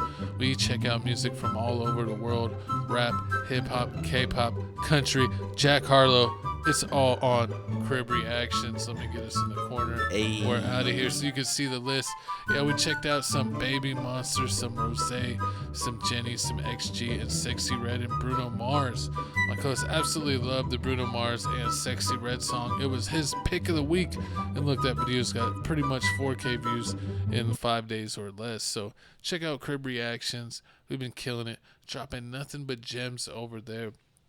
And if you really like us, we do have a Patreon for exclusive content not available or not allowed on YouTube. And that's any of our latest videos on Crib Reactions. If you go in the description, you can see that there is a link for our Patreon for Crib Reactions. If you already have a Patreon, just type in Crib Reactions and we should pop up. But a lot of fun on that channel. We're going to start the second half of the show in a second. Let me go ahead and get this pulled up. What do we got? Well, we got none other than Captain America star Anthony Mackie. Says role doesn't rep America, and he is facing all kinds of absolute backlash. We got the clip. We're going to watch it here, and then we're going to throw in our 2 cents on was he disrespectful or simply misunderstood. Here we go. For me, Captain America represents a lot of different things, and I don't think the term, America should be one of those representations. Like, it's about a man who keeps his word, who has honor, dignity, and integrity. Someone who is trustworthy and dependable. It's kind of, this is kind of like an aspect of a dream coming true. When I was a kid, all of us as actors, I believe, want to get back to that day before someone told you no. When you look out your door and you see a 5-year-old kid with a stick and he's slaying dragons to save the princess in the tower, that kid really believes there are dragons out there. That stick is really a sword and he's really trying to save that princess. And then one day somebody told him, no, there are no dragons, that's not a sword, and that princess is not there. And all of his little dreams were dashed. So, as an actor, I feel like our job is to get back to the day where we see that dragon and we slay that dragon to save that princess. And that's kind of what this movie was for me.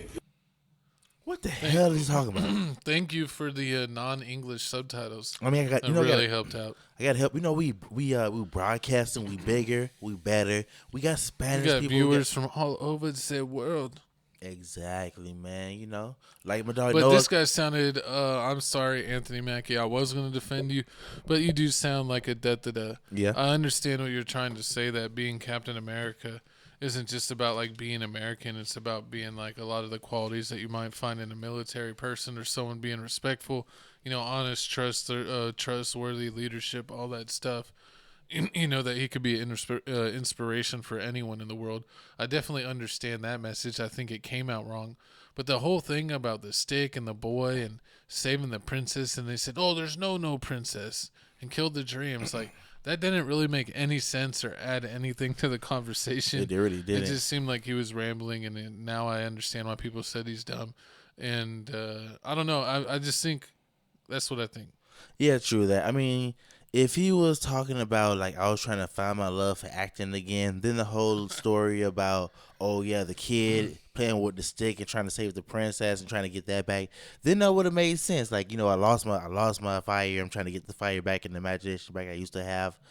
But, I mean, him, like, I feel like this is just the straw that broke the camel's back. Like, people are just tired of this new Captain America. They don't want it to come out. This is the 4th one. We're tired of already that the original person, I forgot his name, the original Captain America, they did the last one.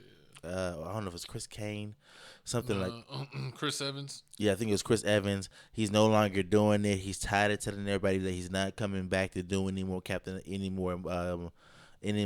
America movies. So now they gave it to Anthony Mackie. I mean, a lot of people feel like it should have went to Bucky, but now it's Anthony Mackie, and now he's just woken it up. Now they bring in woke into our movies. They bring in woke into things that just don't. It's sci-fi. Like I remember when girls play with Barbie dolls and guys play with action figures. Now we all play with each other. Giggity, giggity. Horrible. But now, horrible. But now it's like everybody trying to be woke. Like, why are you trying to be woke? Like, you already know what this is targeted towards. This is an action movie. This is going to be targeted towards men and little boys that want to kick butt and throw shields at people's faces and watch it boomerang right back. Yeah, I mean, I don't understand, like, if, like, a cartoon or a comic is, like, made for, like boys or, people that are men are still a fan of it. It's, it's like a male thing. And then it's, like, I don't understand why we need, like, a variation. Like, inclusivity, is that what it's called? Inclusiveness or yeah. inclusivity.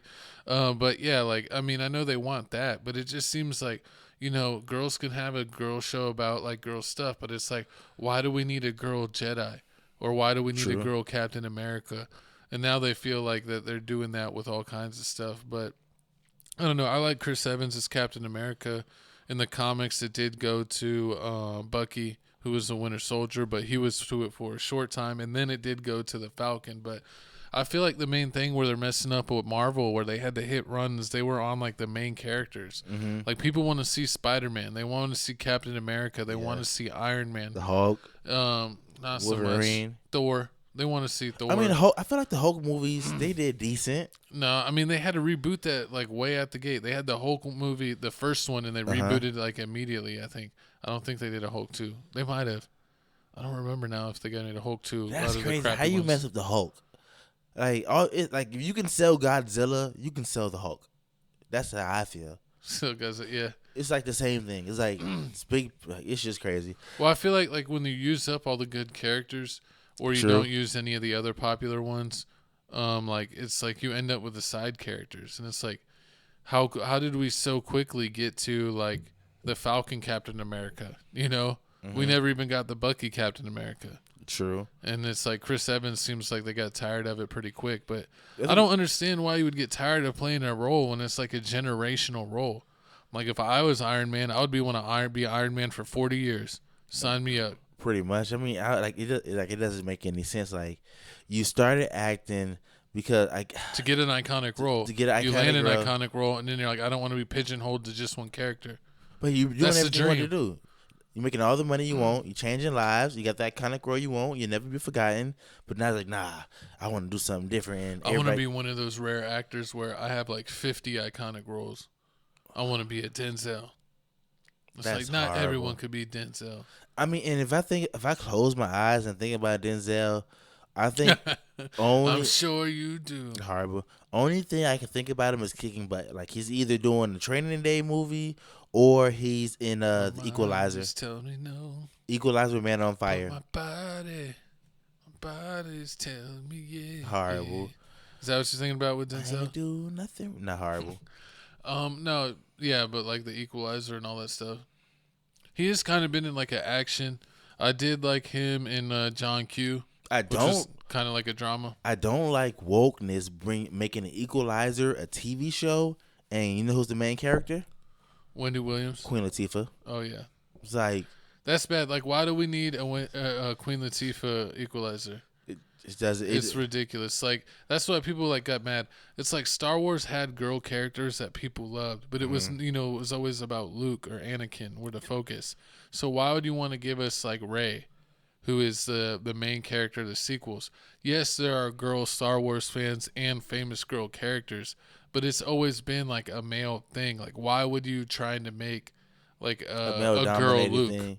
Exactly. You know, like why do we need like they tried to make a Batgirl and that movie failed so bad that they wrote it off and put it in a vault and agreed that they could write it off if it would never saw the light of day. Because action doesn't sell to females. If it did, the WNBA would be #1. Because it don't sell. It's 'cause girls they don't lower the rims. Girls like drama. Girls don't care about them people kicking butt and wearing costumes and doing all this stuff. Unless it's Catwoman and it's Halle Berry playing Catwoman. Girls I would want to see that. I mean, I want to see that. I saw that movie. Yeah, of course. I mean, that was a good one. I watched that movie like I'm surprised they never made another Catwoman movie. Rare. Like all the girls you could have playing Catwoman, you couldn't. That's what I'm saying. Like Catwoman has always been a girl character, and she's a badass, kick-ass character. We don't need a like cat guy. Could you imagine instead of Catwoman, Catman? Oh Lord. Catman.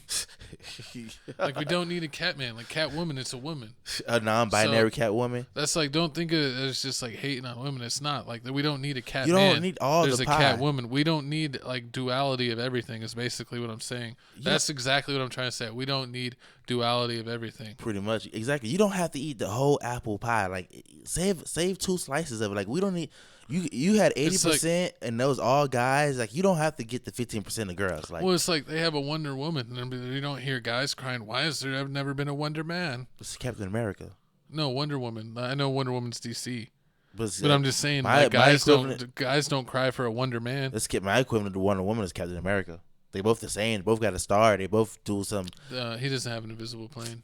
That's it. But besides that, they both. That's the coolest vehicle. That is the coolest superhero vehicle. An invisible plane is really. I mean, it would be cooler. I mean, I guess it is they cooler. Have buttons for that. If you could fly yourself. In Star Wars, they have buttons for that. I'm surprised that still like wows you. Like, In the Spider-Man, Star well, Wars, I'm talking about comic universe, of course. In sci-fi, I mean, I thought Star Wars ships are the coolest. I like those more than Star Trek ships. I thought the X-Men, they had the cloaking machine. They had the stealth fighter, or I forget what it's called, where it could cloak. But no, hers was actually invisible. I thought it was just I always common. wonder how she could fly it. True. How do you see the controls? How do you know what buttons you're pressing? How many times have you ran into the door? What jet is she actually driving it? Is it have availability for multiple passengers, or is it just for one? What if you woke up from being hungover and managed, like, how the hell did I make it home? How do you know if the car's in the garage? Can't see it. It's invisible. You got to walk into it. Yeah. What if you have to just get a rock and just throw it? You need one of those blind people sticks. You just throw the blind people stick at the door? No, you tap things. You just tap the garage. Just start tapping. Why do you got to throw a rock at everything? You're trying to damage everything. It's quick. This isn't a panic room. It's quicker. Nah, but but I'm really tired of this wokeness trying to change everything. Like Star Wars is adding to Star Wars. My coach just showed me how the whole gender effect, how like they're replacing all gender people with black people, which is crazy. I didn't even know about that. Oh yeah, gingers be getting mad. But they told them they can't get mad because they don't have a soul. According to South Park, allegedly. Disrespectful. Nah, but their soul is already gone. Think about it. What they need to? Okay, so I know they working on It's not like Gambit. we got Sailor Moon. We don't need Sailor Moon Man. It was a dude in Sailor Moon, but he wasn't the main character. He was just a crush. Like he popped up.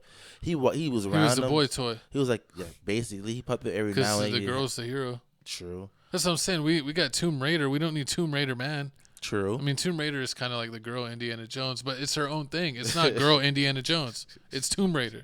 That's what I'm saying. Like we don't be caring about all this. I just don't understand why like there's cool girl characters and things that they could like make more shows of, and I don't understand why they have to make it. Like pretty soon you're gonna have like Rainbow Captain America. Exactly. I mean, and then that'll be your favorite. You don't see guys crying over like why isn't there a male version of Love and Hip Hop or a male version of Baddies? Why isn't there a male version of? There is a male version of Baddies. What's his name was on it? The hairdresser dude. No. From That's So Raven. Corey.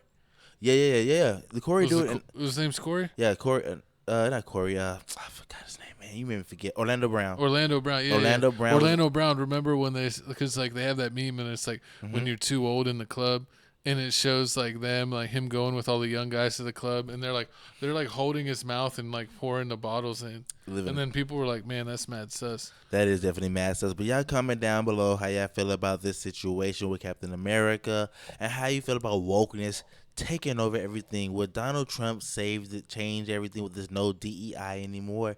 Can we go back to having Superman be Superman? I just don't think they need to switch things. I think things like will let them be. That's like if you made Spawn a white guy. Spawn has always been a black guy. Why would we need a white Spawn? They won't make it a white Spawn. They're gonna make it a Mexican Spawn. They're gonna make it a Mexican. It's gonna be. Hey, Mexican Spawn might be cold. He's gonna be 5'4". He's gonna be Rey Mysterio. That's basically who it is. Spawn is basically. Hold on. Because I'm Mexican and I'm not 5'4". I'm actually taller than you, so. The cap is it's real. It's all right, co-host. Whatever. I'm 2 inches taller than you. Orthopedic shoes wearing ass. But moving on here. Speaking of orthopedic and getting massages. We got Ravens kicker Justin Tucker has been accused of inappropriate behavior by 6 massage therapists in 2 different spas have banned him. Unforgivable. Let's see this video that my co-host had to put up. Deshaun Watson looking at Justin Tucker and into the massage parlor. Oh my god! Smiling We're big. Getting the same thing. Then you have Justin Tucker basically denying all allegations. So if you don't know what's going on, man, this is just crazy. It looks like here this story happened all the way back in 2012, all the way to 2013. If you didn't remember, the Baltimore Ravens won the Super Bowl 2013 versus the 49ers. And ever since then, Justin Tucker's been a legend, man. They calling him the king of Baltimore. That's how deep it is. So, as the king of Baltimore, you doing your thing. I mean, with football players is crazy. Like they're not like basketball players. Like basketball players, you see their face, you see everybody, you know how everybody looks. Nobody got a mask on. But with football, it's different. Everybody has a mask on, so you really don't know who is who. So them calling Justin Tucker the king of Baltimore, I mean, it got to mean that his name is ringing bells in these streets. So it's looking like Justin is using his power for evil, man. They're alleging, the massage parlors are alleging that he's going to these massage parlors and he's doing a little bit too much. I mean, you go there. They're giving you your 60-minute, your 40 to 60, your 30 to 60-minute massage, and Justin Tucker, he's getting he's going full brick, he's getting a full stiffy, and they're saying like when he gets to full stiffy, he's moving side to side, wiggling the cover off somehow, exposing itself. Some women are saying like it brushed up against him. Other women are alleging that Justin Tucker is putting his hand, like he's laying his hand in places on the table where like the female masseuses have no choice but to basically brush up against it, and it's touching the appropriate areas, and they just don't like that. I mean, this dude Justin Tucker is just disrespectful. He's nasty. I mean, I understand he needs to get the same thing that Deshaun Watson got. Banned for life. Banned for, I mean, he's still back. He got suspended for 11 games. Deshaun Watson. I heard Lamar Jackson was with him. Nah. He was. I mean, this is before Lamar Jackson time, but I mean, with Justin Tucker. Horrible, but I mean, it shows you with Justin Tucker being the king of Baltimore. Let me tell you, Cole. So, 9 therapists at 5 high-end spas and wellness centers are calling out Justin Tucker for this egregious and stuff that he's been doing since 2012 to 2016. It looks like this has been going on. These women are saying like a lot of these women are saying like this, like they wanted to come forward when it happened, but they felt like they would have been the only one. And with him being the king of Baltimore, they didn't believe that people would have believed them. But now that they rallied up a bunch of people to basically. You know what's funny? What's up? These allegations that they come out now once he had his first bad season, that after all these years of him being there and probably getting millions of massages, when he was hitting them for 50 yards and winning playoff games, they had no issues. But he has his first year where he's been shaky kind of all season and has the worst year of his career. Now all these allegations want to come out. It's funny how that works. That is definitely funny. Like, It got you. You got to move around really militant in the streets because this is some nasty work. Like people suing you from 20 years ago, 25 years ago. Next thing you know, you in jail with the whole freak off case like Diddy. I mean, Diddy's stuff ain't from 20 years ago. Diddy's just been doing it for 20 years. Right. It's not like what's his name, the Jello guy? Jello from Jello Ball? No. JELLO from TV from back in the day. They got in trouble. Deshaun Watson? No. Jello got in trouble. Let me think. The old guy. He's super old now. Bill Cosby? Bill Cosby. Thank you. Jesus, oh, the pudding. Yeah, pudding. The Jello. Yeah, that's what I was saying. Like literally, like Jello. Mm-hmm. Sorry, guys, having a brain fart. You should have said pudding. Pudding pop. Exactly, different strokes. Something like Bill Cosby. I never really cared for Bill Cosby. I hated that show with a passion. It was too nice for me. Like I don't care. Like he's going to school. You're like, this isn't real. Oh, today's problem is Sonny didn't do his homework. Today's problem is he has. I mean, I guess it was big problems back in the day, like kids smoking cigarettes. That was the thing, and then later on it was like kids smoking marijuana. But yeah, I really care for Bill Cosby. But this situation here, I mean. So the crazy. Hold on. I love the Cosby Show. For real? How dare you? You like the Cosby Show? Yeah. I thought it was fun. I like Steve Harvey Show better. And Fresh Prince of Bel-Air. No. It was way. I mean, to me, In the House with LL Cool J. But I mean, those shows one-on-one. But I mean, I'm aging myself. But no, Fresh Prince was one of the best. Yeah. It was. I liked My Wife and Kids. I definitely like My Wife and Kids. And Bernie Mac. Bernie Mac was exactly Bernie Mac, and that was a way different. Like the Bernie Mac show. It's the same. Like they had the same thing. Like it was a father, a mom, and My kids. Wife and Kids. Yeah. And they all like you see how Bernie Mac and them treated their kids. And what about Family Matters? Did you like Family Matters or Urkel? Did I do that? Nah, he was thirsty. But I mean, it was funny how you seen the nerd go from the nerd to the Winslows. Yeah, you seen all that stuff. But no, that's story. No. Oh, didn't the one Winslow be a freak? Yeah. Eddie Winslow, he's a freak. Winslow's a freak. You know, Karen Stephan Superhead. He ended up going Superhead is like his ex-wife or something like that. And she's on film said that he knows that no matter what, if Lil Wayne calls her up, she's gonna leave. And like now he's going, and now the Sydney Star girl, the girl that ended Chingy's career, he like openly like talks to her and everything. Even though he's been doing it for a while, like he's like, forget it, I'm to the whole world. Like we talk. You crazy? Yeah, it is crazy. But okay, so back to the Justin Tuck situation. So with these massage parlors, he's going to the high end massage parlors, you know, trying to get this stuff going off. Now I understand. That's where you're messing up. If you want that, you go to the hole in walls. Nah, you don't want to go hole in the wall. That's like when the old grannies that work at the Chinese restaurant, you know, they trying to massage you up with the dry hand. You don't want nothing like that. You want some girl from like Turkey. Some girl from like Russia. Some girl with the what you call them? Oh my god! No, I thought you were gonna say somebody with no gums. Nah, that's nasty. From Russia. Nah, you know the girls who have with the cannons. The girls with the cannons, you know. With the heavies. With the heavy, you want a girl with the heavy, something like that, something nice to look at. You know, with some blue eyes or blonde or whatever you want. You know, blue eyes or blonde. Oh my god! What? Same Patreon cost. You wild. Blue eyes and blonde hair. No. Go ahead.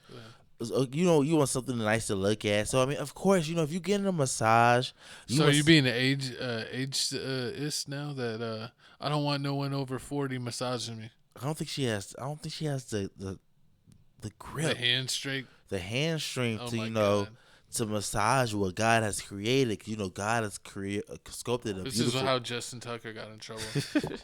I don't think she got the grip strength. Exactly. I need someone younger. He's doing it for too many. He's doing it with too many. But I mean, at least he's not bad like Deshaun Watson. Do you think that's why he played like trash all season? Because he knew that this was going to eventually come out, or was in the process of coming out? I mean, it was almost 10 years later. I mean, it was 2000. Yeah, but I mean, he knew it was coming out now. Do you think that's like he maybe knew it was going to leak a little bit, but that this was coming? I mean, yeah, because they might have like taken him to court and stuff, and no one knew about it for a while. But then, like, once he's had like 3 or 4 proceedings, like people are seeing his name pop up on like court stuff and being like, "Oh, what's going on with Justin Tucker?" That's a good. I wonder. That's what I'm saying. I wonder if he's like, "Oh, it's like any moment." Any day now, they're gonna find out that I'm fighting this you know case. what? I'm gonna go with because every time like an athlete's going through, every time an athlete has a poor performance, the first thing all the other athletes want to say is like, "Oh no, he's going through something. Like he got a call from his brother that his brother's about to get evicted, so he played like 10 games straight. He gonna drop 5 points." And I'm like, that doesn't make any sense. But like they all say it, just man's a multimillionaire. He could keep his brother from getting evicted. But you know how they say things like that. Like they'll say like Andre Wiggins' dad died. My favorite aunt's nephew got sick, and I can't stand it. And like and since I can't stand it, I've been dropping 5 points for the past 2 months. And you're like, because you suck. Like really? Like I mean, I understand like 2 weeks, a month, but 2 months you've been like it's just not. It's like it's just crazy. It's just crazy what these athletes do. But, I mean, y'all comment down below about this whole Justin Tuck situation. Do you feel like he should be suspended for 11 games? Or do you feel like, I mean, it's a massage. Like, what you expect me not to get hard? You putting the oils on me. You smelling all good. You got the heavies out. Cancel this guy right now. Come on, man. Cancel him. They working for tips. Oh, I'm sure they are working for tips. Oh, my God. Here it goes. Okay. He's one of them. Donald Trump is here for a reason. But moving on, man. It's time to talk about some sports. Calm down, one of them. This guy. It's time to talk about some basketball. Not one of us. One of us. And now it's time to talk about, our favorite part of the show. Basketball. Woo woo. So this guy loves the W. We got Caitlin Clark declining the NBA All-Star 3-point challenge. With Brianna Isenzu, or however you say her last name, going against Curry like she did last year. That maybe like Curry Clay would go against them too. But she declined it because the WNBA All-Star Game is going to be in Indiana this year, and she wants her first 3-point contest to be at Indiana Stadium and at the All-Star break this upcoming season. I mean, that would be amazing. You get your jersey retired at Iowa, then you turn around a few months later, you bring the most views in WNBA or you continue to bring the most views in WNBA history. With having Steph and Clay, or I mean, it could be Steph and Luca. It could be anybody in a 3-point Steph and Dame 3-point shootout, and you having it there. I mean, that's big. That's huge. That's gonna bring It's gonna bring all the eyes to the WNBA.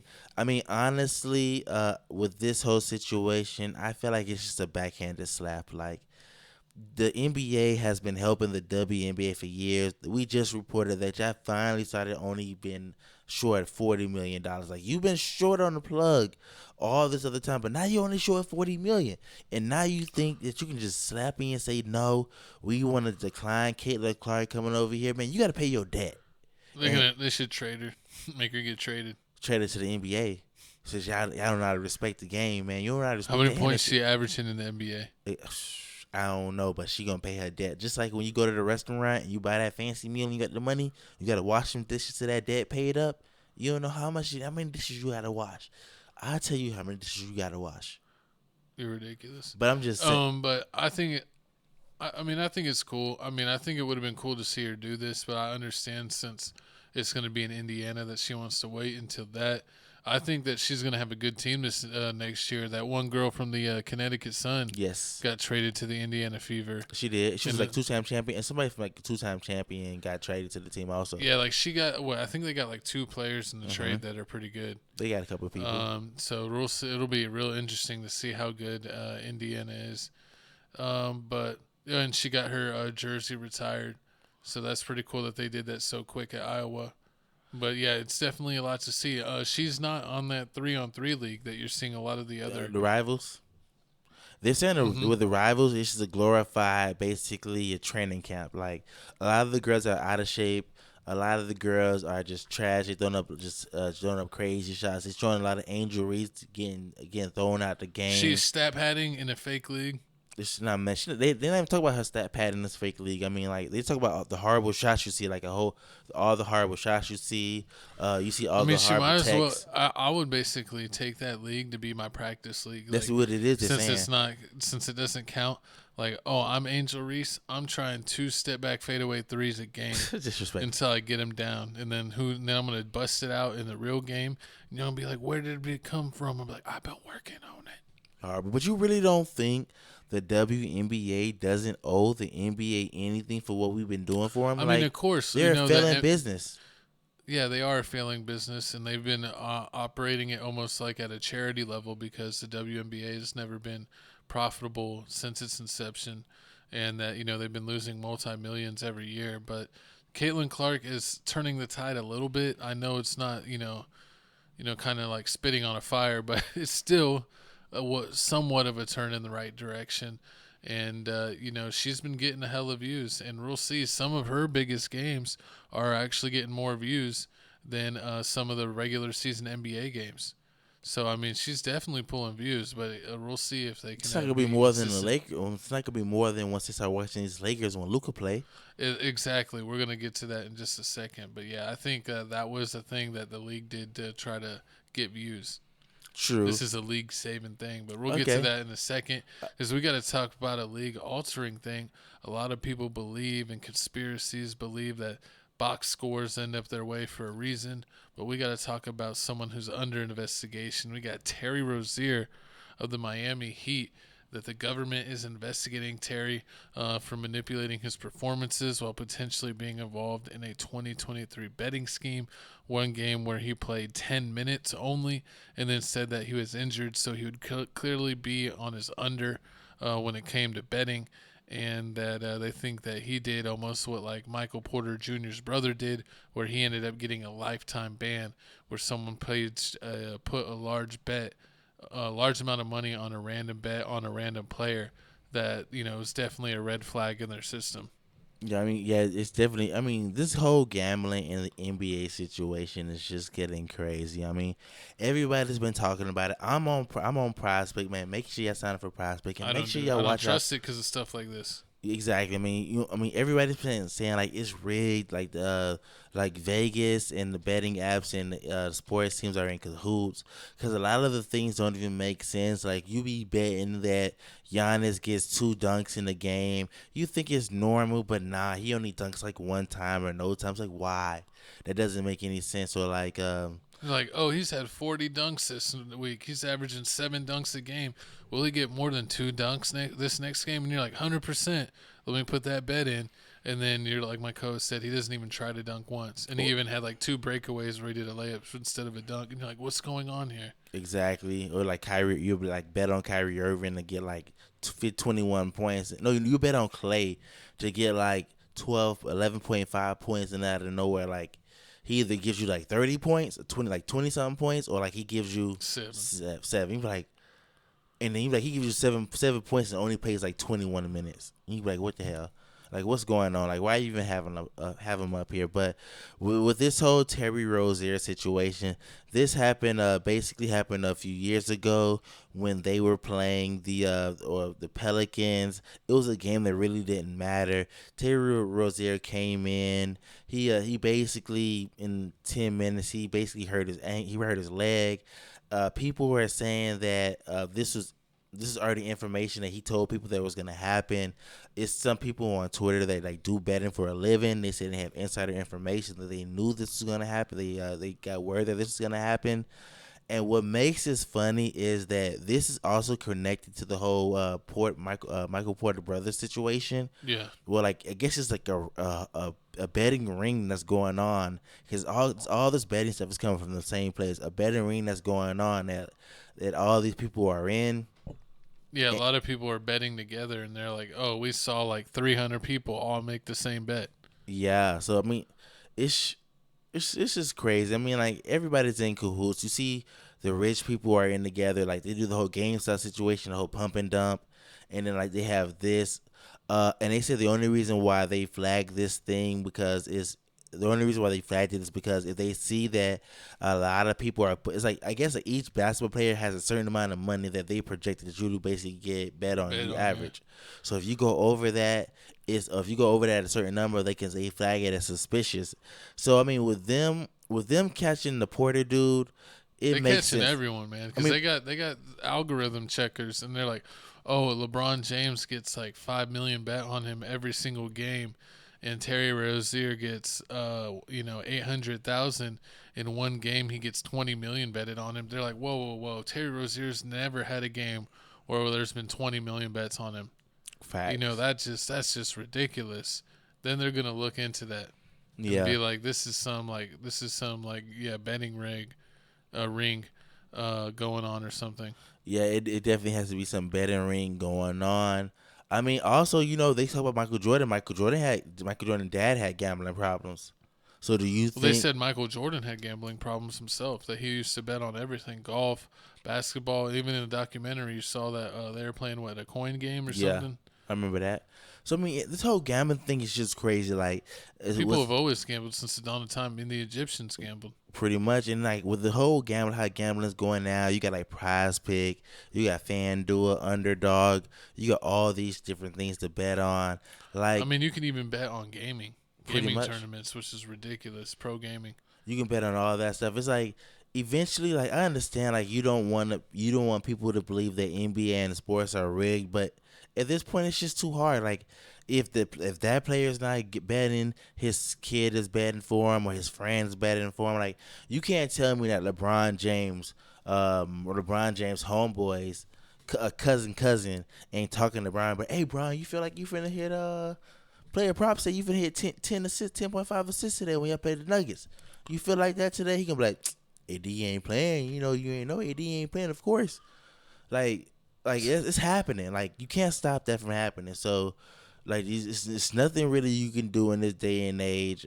It's like, how much does it is like kind of coincidental or like hearsay, or how much does it is like actually like orchestrated, like groups together, like actually making a thing to affect the game where they make money off of it. So it's like, it's definitely a difference. So it'll be very interesting. I hope that Terry Rozier doesn't get kicked out or get a year ban or multi-year or even life ban. It was one game. He played it right. I don't know. I'm just saying. I hope that he doesn't. Is he still playing right now? Yeah, he's playing. He's still playing right now, especially since Jimmy Butler's out. He's still playing for the Miami Heat. Jimmy Butler's going to the Lakers. And and this happened when he was on a whole different team. So imagine like you had a whole new job and your old job being investigated for something, and you get caught and investigated. Like I ain't even working there no more. Like leave me alone. Yeah. Don't even bother me. But I mean, we gonna pray on this that Terry Rozier doesn't get suspended or anything or go to jail. But I mean, all prayers going out. Moving on to some more NBA news. Let's talk about the worst trade in NBA history. The best trade in NBA history. Luca Doncic getting traded from the Dallas Mavericks to the Lakers for Anthony Davis, Max Christie, and a first-round pick. From Dallas, it was Luca, Kleber, and Morris, I believe. Yep. Some draft picks. And so it's just ridiculous, Max Christie man. And Anthony Davis. This was backdoor dealings. Nico Harrison is a joke. This is going to go down as the worst trade in NBA history. I had no idea why. Dallas was like top 2 when Luca was playing. He went down, and the team was holding down the fort. They still had a losing record, but they were like 9-13 when Luca wasn't playing this season, but they were still keeping it close.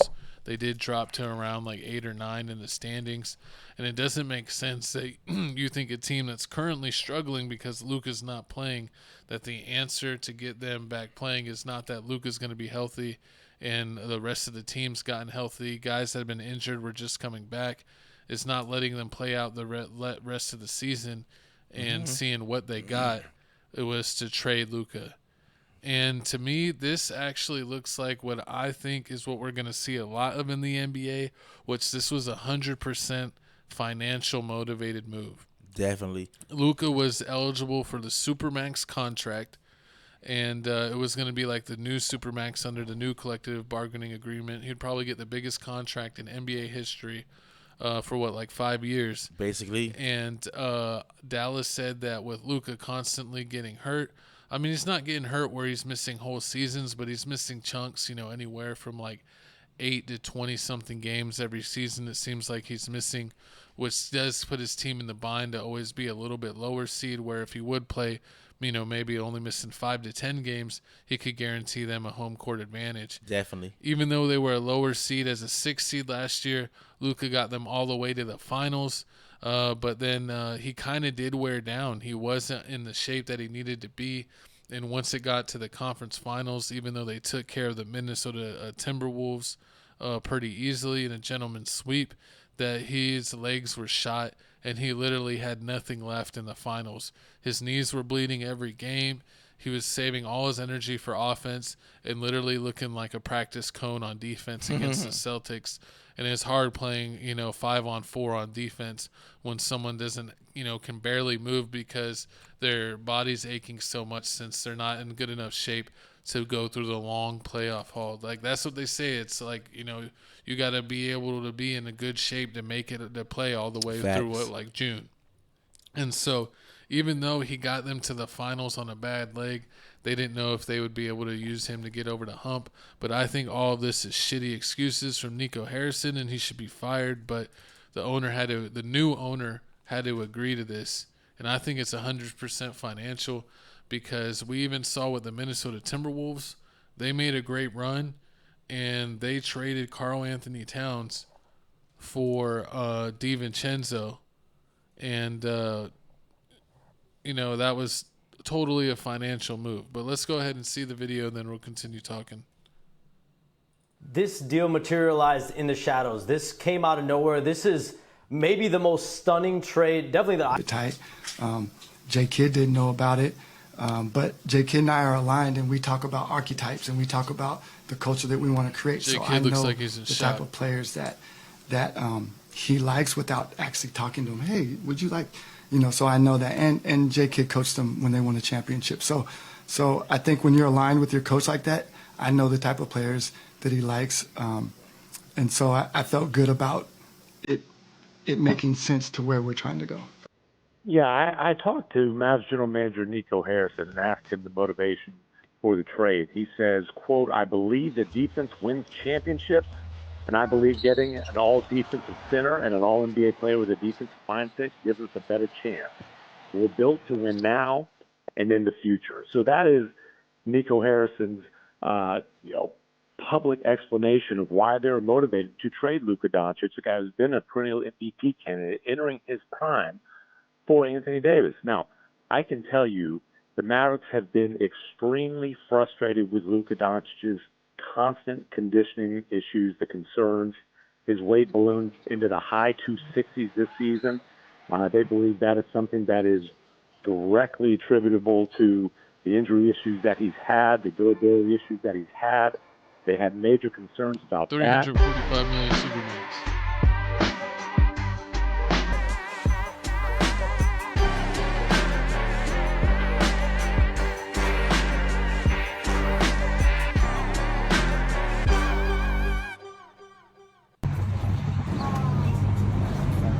Triple double AD, let's go. Triple double AD, let's go. He's gonna trading him basically. He's gonna lose over $100 million in what he would be able to get, because when you're with a team for a certain amount of years, you get the bird rights, so you're eligible for the Supermax. So now since he's new to the Lakers, he'll only be allowed a regular max. And I think it's 100 or 117 less than he would have got with the Supermax with Dallas. I think he did this. I think he did this on purpose. I think he pulled a James Harden. Came to training camp fat, overweight on purpose. I mean, they've been showing videos when the Mavs won and Luca tried to drink that beer and they stopped. In the conference finals, yeah. And I was wondering why they stopped him from drinking the beer. It was basically his weight. He having the same. Michael Finley took the beer off of him. Yeah, I think he's having the same problem that Zion has, his weight issue. And he doesn't care about it because, he's the best person on the team. He's carrying the team. He's dropping 70 points. Him dropping 70 points was the worst thing ever that happened to the Mavericks. No, because once he did that, he was you can't tell me shit now. I don't give a fuck about my weight. I can drop 70 points, be 260, drop 70 points, and still score more than everybody. I can pass everybody the ball, and y'all can't even come close to 30. Yeah, and it's I don't. It's one thing to me, the biggest comparison is Zion, right? He has a weight issue, and they constantly talk about it. He's a generational talent that's not as good as Luca, and the Pelicans still haven't given up on Zion. Hey. It's Zion's been an all-star a couple times, but I don't think Zion's ever been an all-NBA player. Mm-hmm. Luca's been, a 5-time all-star and a 5-time all-NBA player. He's performing. He got his team to a conference final and an NBA finals. Can't be that. And I've heard other commentators say if Luca was coming down the court, bringing the ball up the court and smoking a cigarette, they would not care because of what he can do on a basketball court. Gilbert Arenas said, defense, what defense? You might score 15 points on me, but I'm scoring 40 on you, so I'm giving you way more than I'm giving up. Pretty much. So I definitely think Luca could be in better shape, but I feel it's crazy that they had a whole team built around him with players there that came there to play with him just to give up on him on the season. I feel he was going to come back and they were going to go on a run. And the whole thing about him not being in the best shape this offseason is because he literally went and played all the way through to the NBA Finals while injured. And the one thing y'all wanted him to do was get healthy. So he wasn't working out. He was getting healthy. Mm-hmm. He was literally, resting so that way his body could heal from the long season. And it's instead of y'all saying, oh, it might take him a while to work in the season or he might get a little bit injured before he gets fully in shape, y'all are oh, we're going to trade him and give up on a 25-year-old prodigy. This has got to be the dumbest trade ever, especially since Dallas didn't talk to any other team. And you have people Rudy Gobert, the Utah Jazz, getting a couple players and 4 first-round picks for Rudy Gobert. True. And you couldn't even get a deal like that for Luca. It's absolutely laughable. All the other teams are heated because they feel they got cheated because they didn't even get a chance. Because OKC could have got the Jalen Williams. Mm-hmm. They could have got Jalen Williams, Chet, and 3 first-round picks. True. And they would have done it. That's a way, way better deal. and they got like the crappiest deal that they could. And their whole thing is they're talking about health, and it's 100% laughable because Anthony Davis's nickname is Street Clothes because he's always injured. So how are you going to talk about someone being barely overweight against someone that's always injured and is over 30?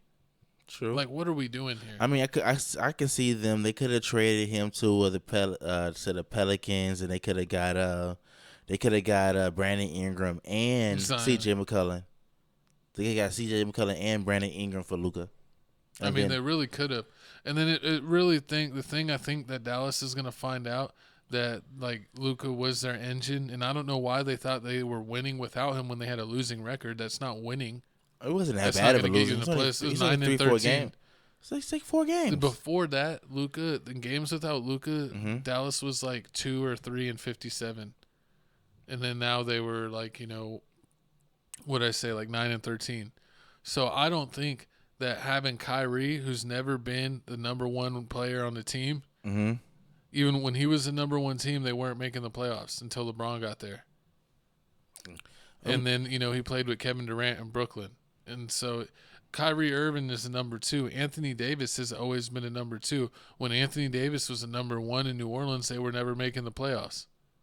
True, but him and Cousins? Once him and Cousins got there, they were making the 8 seed. He was either not making the playoffs or making the 8 seed. True. But I mean, he didn't win a championship or do playoff runs until he was with LeBron as a number 2. I guess so you have 2 number 2s on the team and think they're going to do good with a whole decent, good supporting cast. I guess they feel like AD missing being called Street Clothes Davis is just as equivalent as to having Fat Luca. Like they both gonna miss the same amount of games. It's like, but at the end of the day, you can build more team. I mean, the team plays more like a team when it's more than just you standing in the corner and you take this shot. When Luca plays, when Kyrie plays, like the team is different. You could tell the team is different. It's less alleys, yeah, but at the same time, everybody's scoring. PJ Luca scoring. leads the league in assists. I mean, how much more passing does he but need he's to do when he passing to plays? Gafford and Lively, like leading the league. And you got to feed the big man. Of course, I give you that. But I mean, if you leading the league, giving like 9 to 11 assists, and like 5 or 6 of them is coming to the big man, like, and then 2 of them is coming from the PJ Washington from the corner. Like, I mean, you're really not helping all the people. You just doing the same, because he did the same things. Like Gafford was like leading the league in like most field goal percentages unmissed. Then you have Lively making his 2 or 3 that you've seen. Then you seen PJ Tucker making a couple of 3s in the corner. PJ Washington, yeah. PJ Washington making a couple of 3s, and then Kyrie trying to get in where he fit in. But now it's like I see. That's usually what it is. It's crazy because we're gonna see a Kyrie's also over 30 of him being the number 1 option if he can get it done. Because the thing with Kyrie on this Dallas team is that he would coast, and usually he would get it going and take over for 1 quarter. He's gonna have to do more than taking over 1 quarter a game. True. He's gonna have to be taking over at least 2 quarters and have AD at least try to take over 2 quarters and then split the load. But I think they're gonna have to hope that maybe Clay takes a quarter. It's Clay and Grimes. Whoever's cooking, either Kyrie's gonna have to have 2 quarters where he cook, or AD's gonna have to have 2 quarters where he cooks, and then Clay's gonna have to have 1. Pretty and then much. One of the role players is gonna have to have 1. It's basically like Dragon Ball Z. Like Piccolo had to fuse with who did he fuse with Nail to make like the super Namek. So basically Klay Thompson has to fuse with Quentin Grimes. Oh my God. And then it's the only, because he's the only one really off the bench that's really like he's balling. I gotta admit that, unless Najee Harris like injured. And then Dinwiddie will go back to the bench, and then you'll still have Hardy if you need a third guard. True. And now Dante is finally healthy. True. But with this trade, now we talked about the Mavs. You got more to say about the Mavs side? You ready to move to the Lakers side? No, with the Lakers side, I think this is like they couldn't believe that this is available. So, of course, you do that deal immediately. Screw whatever you got going on right now. This is for their future. The Lakers got their star of the next 10 years. And honestly, when I played 2K, it's funny that these were the 2 teams that I used, is the Lakers and the Mavs. I'm more a Mavs fan since Luca's my favorite player. But now it's funny that I got like the Mavs team from 3 years ago on the Lakers. Pretty I much. literally could have a starting lineup of Christian Wood at the center, You know, like Maxi Kleber at the 4, LeBron at the 3, Finley Smith at the 2, and Luca at the 1, and have 4 out of the 5 guys be old Mavs. So we really got the Los Angeles Mavericks. Pretty much. It's ridiculous, but I'm going to support both teams. Still is, for real? I'm still going to support, because I still love P.J. Washington and Hardy and Clay and all the guys on the team. I just hate the management team. True. I also wouldn't be mad if they just trashed and didn't even make the play, and I wouldn't be completely upset. But I'm going to support the Lakers. Will be my number one team that I'll watch probably more than any other team and root for. I don't know if they'll be able to get anything done this year. The trade deadline's coming up in like 2 days, and I don't know who they're going to be able to get starting caliber center, because I don't know if they're going to be able to do it by committee with like Jackson Hayes, Kleber playing some minutes at center, and if Christian Wood ever gets off the injury list. But now that they have Luca, we talk about the Lakers. Now that they have Luca, how good of a center do you really need? Like, do you? I mean, he made Dwight Powell. You don't need Joel Embiid. What's funny is Dwight Powell is like a 74 rated center. And 1 year he had him like score the most points out of any center in the league in pick and roll, and he was like a 74. So I mean, he'll be able to get Jackson Hayes like a bunch of alley oops. He knows how to play with Kleber. Kleber played backup center for Dallas a bunch of years. When Dwight Powell would go to the bench, Kleber would come in and be the center. So he knows how to play with Kleber, and Kleber could play 5 out. So that way there's no one around the rim. So they can just, he could attack the rim with no help. Do you think they should still go after? They should maybe get Valanciunas. Valanciunas still? Yeah, he's available. Or I think maybe get JaVale McGee if he's available. I don't know if he's cut or currently on a team. I also say you could possibly call Dwight Howard out of retirement and finally fulfill his dream, as I think he would be a great center. You have Luca throwing lobs to Dwight.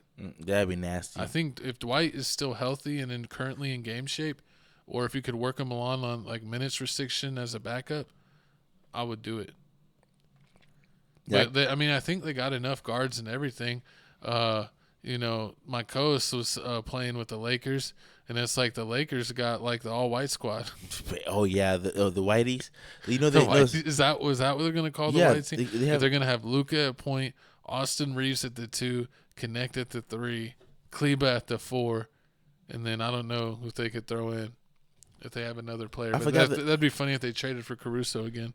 I forgot. The Riot Comedy. Yeah, they already started it. Like, see. Oh my God. Papa. Oh my God. The Whiteys. Oh my God.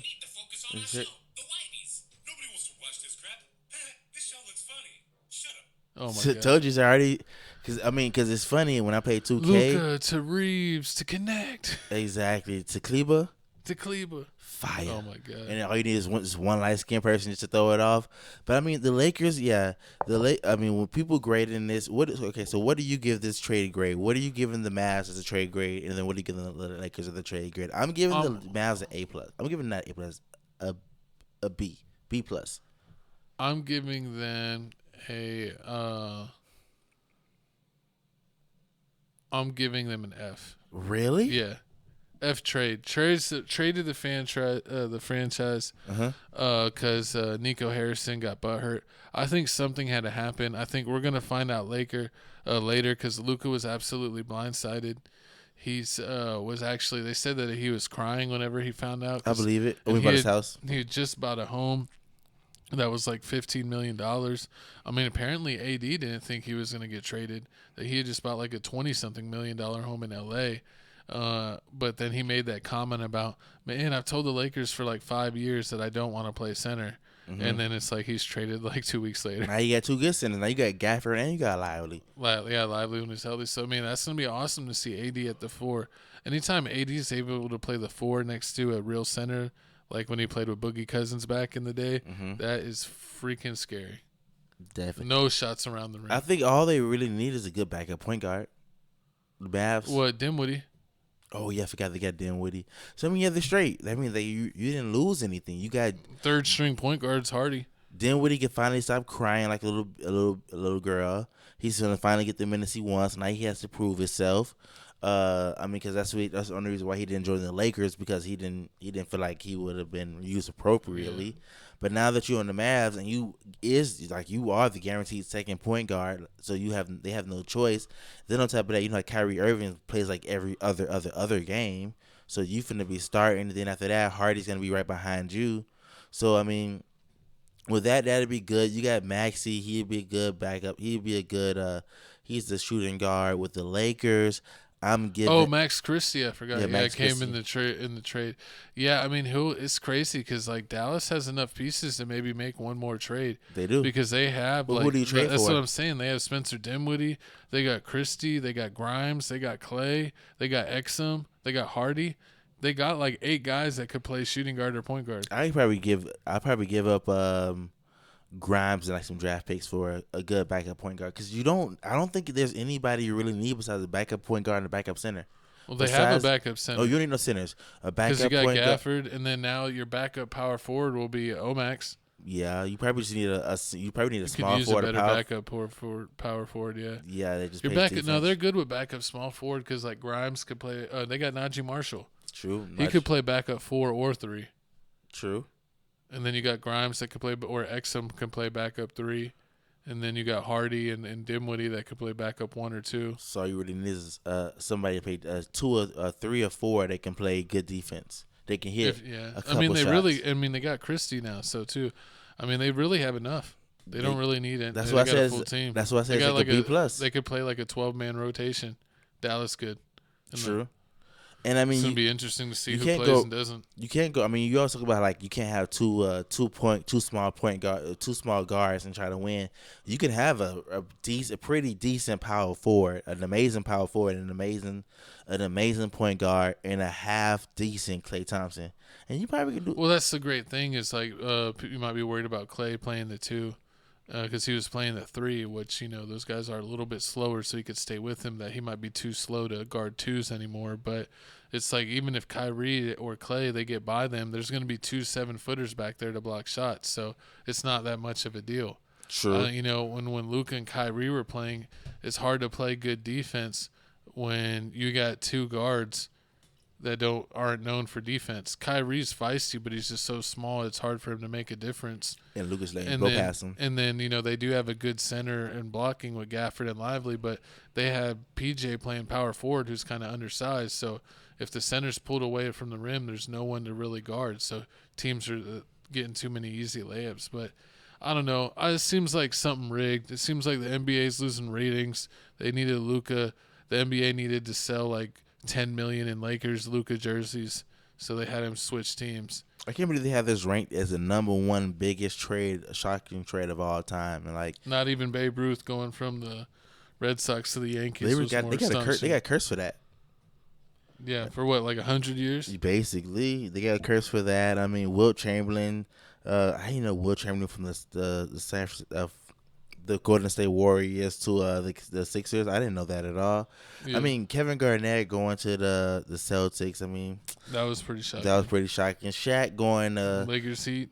Going to Lakers Heat. I mean, where's LeBron? I mean, that's not really big. Oh, it's not. It wasn't a trade. He chose to leave. Yeah, that's different. Or like Kate.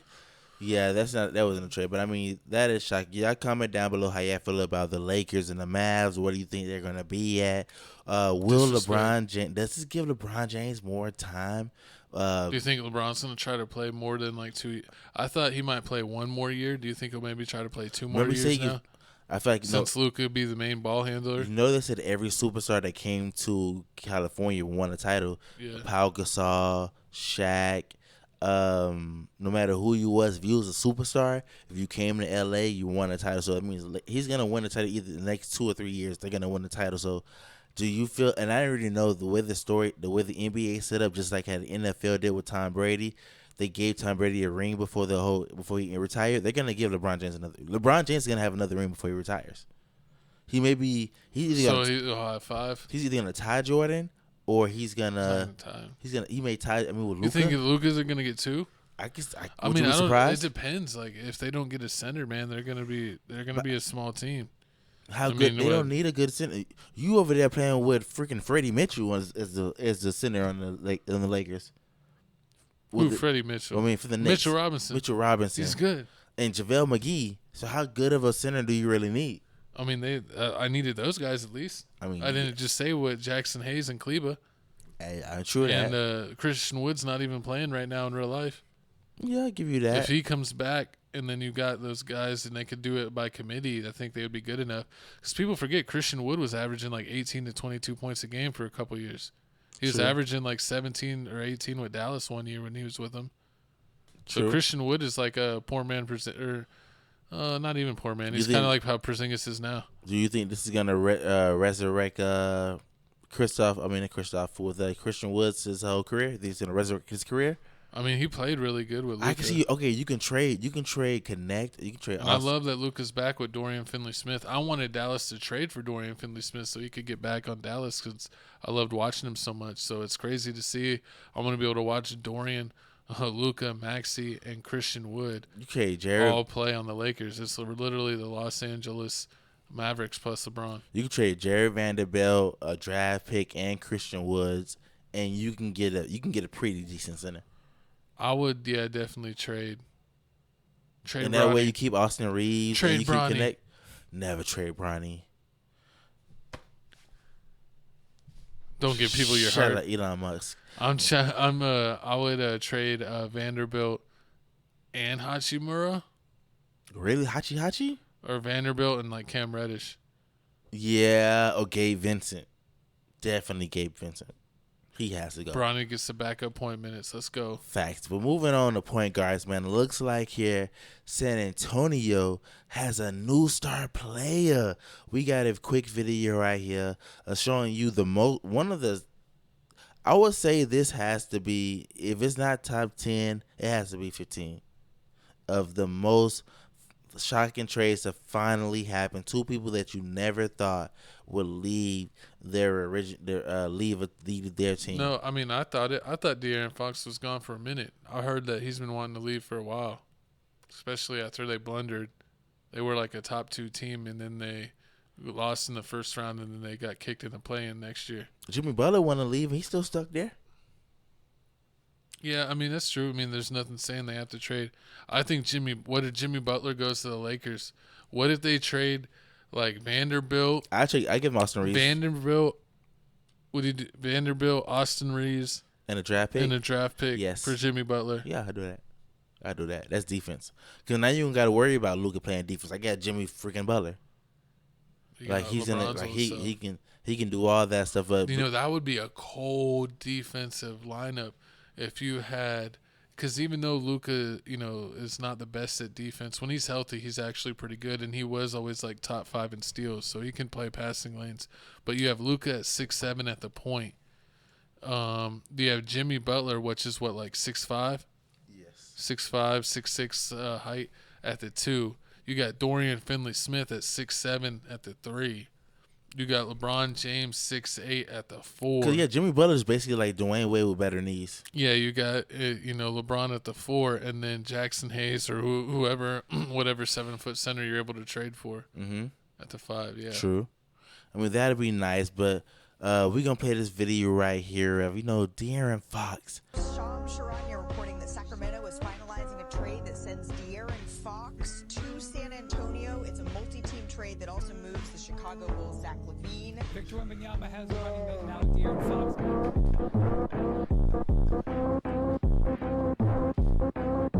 Fox. Alien Fox. What's the Alien Predator thing you were talking about? That's Victor Wembanyama and Josh Giddey. That was hilarious. Alien with Predator. Yeah, that was hilarious. But I mean, here's a trade shocker. I mean, a 3-way trade. Chicago, the Sacramento Kings, and also Chicago, Sacramento, and the Spurs. Yes. I mean, this was just crazy. I mean, the De'Aaron Fox, they said... It's so funny that DeMar DeRozan didn't want to play with Zach LaVine, and now they're both on Sacramento. That is great. They were playing together. Now that Chicago. He's like, damn, I can't dodge this nigga. It's just meant for him to be my best friend. Oh my God. Oh, that is hilarious. So I thought it was funny that no one wanted Chris Paul, and the Spurs had ended up having to give up Trey Jones, who I thought was already better than Chris Paul. I mean, yeah, Trey Jones is nice, but at the same time, they have Chris Paul there for a mission. He's there to teach Luca, there to teach Victor. Basically feeding the ball to give him his 8 to 10 Chris Paul assists. shouldn't start. If they let Chris Paul start, it's rigged because Chris Paul should be used to coming off the bench. He came off the bench and Golden State. Is that something that you was hearing online about people mad saying that Chris Paul can't? I hate every time there's a trade and then they do ESPN's like potential starting lineup, and it's a lineup that makes no sense. Oh Lord, they're like Spurs starting lineup. De'Aaron Fox at the 1, Chris Paul at the 2, Castle at the 3, Vassell at the 4, and Wemby at the 5. And it's like they're not starting 3 point guards. True. And a shooting guard and then a center. Yeah, that makes no sense. They're definitely not doing that. Like one of them has to come off the bench. And I think Castle has some size, and he's going to win probably Rookie of the Year. You got to start Fox next to Castle. And then you could have Vassell or Johnson at the 3, probably Sohan at the 4 for defense. Harrison Barnes, what are you talking about? Or Harrison Barnes at the 4. I might start Sohan over Barnes. I mean, Harrison Barnes and Fox got a connection already. They was on the same team in the Kings for at least 6 years. Going to the bench, 6 seasons. Sohan. Going to the bench, Sohan. And Sohan still shoots with one hand. That's what I'm saying. I don't like him like that. I actually hate him.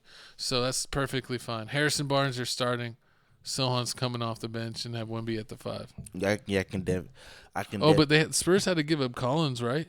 Zach Collins. Yeah, so I don't think they. Zach Collins was never starting. I think it was like Champagne. No. Of course, Champagne's another guard or small forward. I thought it was power. Not even powered. Just go 2 or 3. But Collins was a center. No, that's what I'm saying. I don't think the Spurs have a backup center now. I'll have to check their roster. Yeah, we'll see if they do another trade or something. Yeah, we definitely have to check their roster, see if they do another trade or something. But, I mean, this trade was just crazy. I can't believe Zach LaVine is finally leaving the Chicago Bulls. Every year they have him trade rumors, at least going to the Lakers. So the fact it's the dumbest. That would have been the dumbest move ever. Definitely. So the fact that he's going to the Kings, and like the Kings, they're trying. At first, I was feeling like they trying to build a mini Denver Nuggets, because at first they wanted John Collins, and then that was gonna be their Gordon, but like now that that's not happening, now they have two dangerous slashing forward, like two dangerous slashing forwards, basically.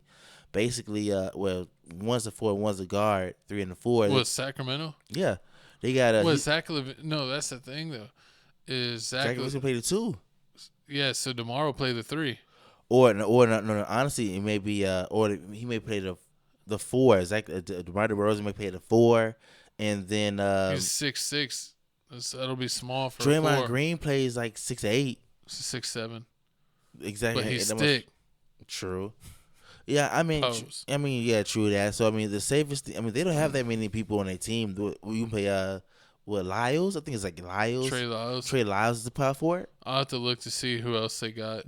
Because I mean, if it makes sense. They're trying to run everything through Sabonis, and then he's gonna he's gonna be able to pass basically Zach like LaVine. The Joker. Yeah, basically pass Zach LaVine and then the ball. But we'll now see. that they have him, it's going gonna to be different. Sacramento's doing nothing. I think the Spurs will get better. I think Sacramento will get worse. You think so? I mean, they don't need. They don't have a real point guard now. They're going to have to trust that young kid. I think they went from trying to be the Denver Nuggets, and now they're trying to be the Celtics. Because not the Kings. Because you went from basically trying to get that high flying power forward that's kind of big, John Collins. Now you got two of the same size people, Zach LaVine and DeMar DeRozan, basically the same size, body shape. You got them two, and just like the Celtics got Jaylen Brown and what's the name? So now you Tatum. Now you basically them, and like Porzingis is basically Sabonis. Now Sabonis has to take like. I think 5 threes a game. I think Sabonis is going to be more like the Joker, because Porzingis is really more like just shooting. But I think they'll be able to run more plays off Sabonis in the post, and they can focus him rather than Fox doing all this thing, and then Sabonis having to get like offensive rebounds or shooting open threes when Fox gets the defense to collapse. But I think he'll be able to do a lot more post moves and a lot more post isolations, and then pass off to like DeMar or Zach LaVine, cutting dunk around, on you. They cutting both around the court. To imagine dunk on that you. they both dunk. Like you can't. You both gotta watch. Yeah, you gotta watch your head because they both can dunk on you. It's crazy. Can you imagine if they both played with the actual Joker? That'd be even worse. That'd be even worse. But only thing the Kings is missing now was a point guard because they ended like Keenan Ellis is the only point they got. Only one they really got. So they need a backup point guard. Mills. They need Patty Mills, or maybe they may sign Isaiah Thomas because Isaiah Thomas is trying to be back in the. He's killing it in the G League still. He's killing it in the G League. 40 points all the time. So we'll see. That'd be awesome if he went back to Sacramento. That's where he first started to get good a little bit. Exactly. When he first came in the league. Exactly. But y'all comment down below how y'all feel about this trade. What grade are you giving them, the Kings and the Spurs? Are you giving them the same grade? Spurs, I'll give the Spurs an A+ on the trade. I'll give the Kings a B-.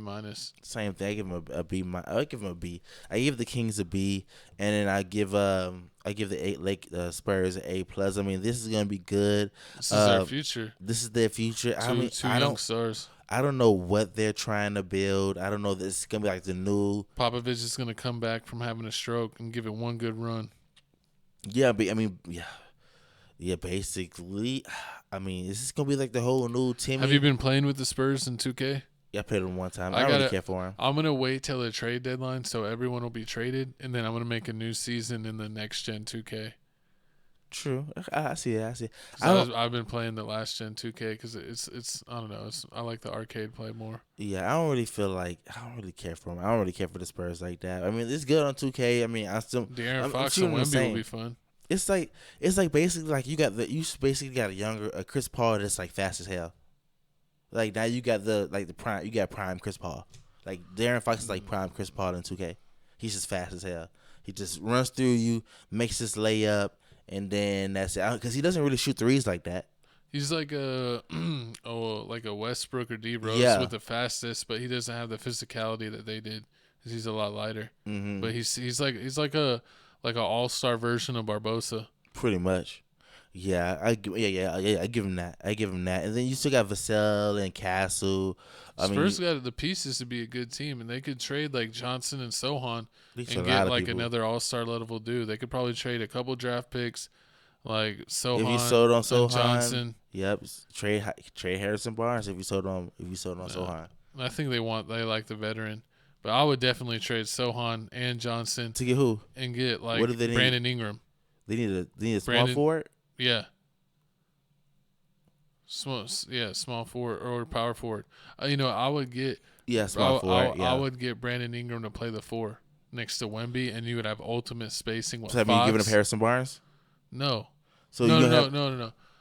Because he plays the 4. Well, you can have him play the 3. Okay, I like that. Yeah, I like that. Yeah, have him play the 3. Yeah, comment down below how you feel about that. Brandon Ingram. Yeah, that'd be a good lineup if you had like Fox, Castle. I think they might get Isaac. And then Brandon Ingram, Harrison Barnes, and Wemby. And you can have Vassell come off the bench as a 6-man role. True. They might get Isaac from Orlando, the one that like messed his whole leg up. That like said something like, "Oh, he did like." I don't remember that. He broke. Jonathan Isaac. Jonathan Isaac from the Orlando Magic. Nah, he's not good. He's good. He can shoot threes. I don't believe in him. I wouldn't trade. I mean, unless you get somebody from the Atlanta Hawks. They got a lot of like 4s and 3s that's real good. They can shoot threes and play defense. Nah. Who has good 3s and 4s on the team that you think of? And Hawks have good 3s and 4s. I've had to run through the league. I mean, go to Utah. Get Collins. Utah get Collins. John Collins. I can see that. John Collins and we'll get Larry Markkinen. And that's too slow. Larry Markkinen and no, not get both of them. Sing it one or the other. Victor, get Markkinen. Victor. Have Victor play you could have either one of them. They're interchangeable. They're both playing the 4 or 5. They're both 7-foot shooters. I can see that. But y'all comment down below what you think of the combinations. But now it's time for music, man. We done talked your heads off. This is the longest episode ever. All because my co-host. I said yappity yap. But yeah, we got the newest music. Check out Music Mix 5. We are updating it all the time. Y'all need to stop listening to Music Mix 1 And that's some 4, BS. And That's finally jump into 5. Wow. That's some BS. It says Central C Lunch Break Freestyle. This song was on the album. I heard him rap it. It's on the album, so it's not a freestyle. You could have just said Central because C. it's just the name of the song. It's not literally freestyle. The song's not it's called Break Freestyle. The song's not called Break Freestyle. They call everybody Break Freestyle. That's Lunch Break Freestyle. That's just Lunch Break. Oh. But because they have food in front of them, and since a lunch break on the side, like that's just their thing. That's not the name of. That's not the actual song. Like you see, everyone wants to do their what's it called? From the Block. Basically, their own version of From the Block. And this one doesn't even make sense. They just have food in front of you, and the artist can't even eat it. Like spitting on the food. Your friend just walks up and eat it. So if you be freestyling, like I'll walk up behind you, like, oh, some fried chicken. Let me eat it. I'll slap the shit out you. That's my. No, you got 2 kidding. plates. That's disrespectful. That's my bacon. That's my food. Could you imagine doing that on that? You gotta like touch a fry and I'm freestyle. Wabba. Sometimes you gotta pop out and show it. Hey yo, but moving on. Speaking of pop out, man, y'all need to pop out and listen to the music that came out this week, man. A lot of deluxes came out. The Weeknd made you all wet inside. Exactly. ESTG Baby Fire Tron. album. Baby Tron dropped something. MF Doom. Is the MF Doom dead? No, it's not. I don't know. Pay Gotti, I know Fox Pay Gotti. BD. Fox BD's from he really BD? No, he's fat the dude that sound YTB Fat. Is he on King King David? No, YTB Fat that sound with Moneybag, yo. Larry June, Baby Drew. That Larry June and 2 Sean. Chainz thing, I'm mad. It was supposed to be an album. That was a single. Big Sean did a song with Will Smith. Big Sean did a song with Will Smith, and he dropped the video for it. We was finna do a reaction to it. Young and Nace dropped the deluxe tape. I think Big X the Plug dropped the deluxe tape. Filthy Rich dropped the deluxe tape. But moving on, my pick of the week, we got the new Weeknd. Hurry Up Tomorrow. Y'all listen to it. This man had to cry on his knees to get back in the Grammys. Listen, they made him apologize on stage. Nah, he made them apologize to him. That's what he said. He boycotted. They make him apologize like South Park. Horrible. He boycotted the Grammys. He boycotted the Grammys and made the Grammys hire a whole bunch of people. But the Weeknd dropped this new album. It's like 22 to 24 songs. They real decent. I mean, there's no standout hit on it. I mean, it's all really good. If you're a Weeknd fan, you definitely gonna like this album. But this is definitely my pick of the week. I like the song "Timeless" he has with Playboi Carti. I gotta check it out. I used to like the Weeknd back in the day. And then to me, he kind of got weird, and I stopped listening to him. True. But then he started having some like major like money issues. Massive hits. Cause he the GOAT. But I mean, that's my pick of the week. And moving on to my co-host pick of the week. What you got? We got the Dawn Trip. Glow RS. Is that Gorilla? No, Gladiator. I'm talking about Dawn Trip first. No, that's the Glow RS. Tarantino. Oh, from, Chief that Keef. is fire. I like that.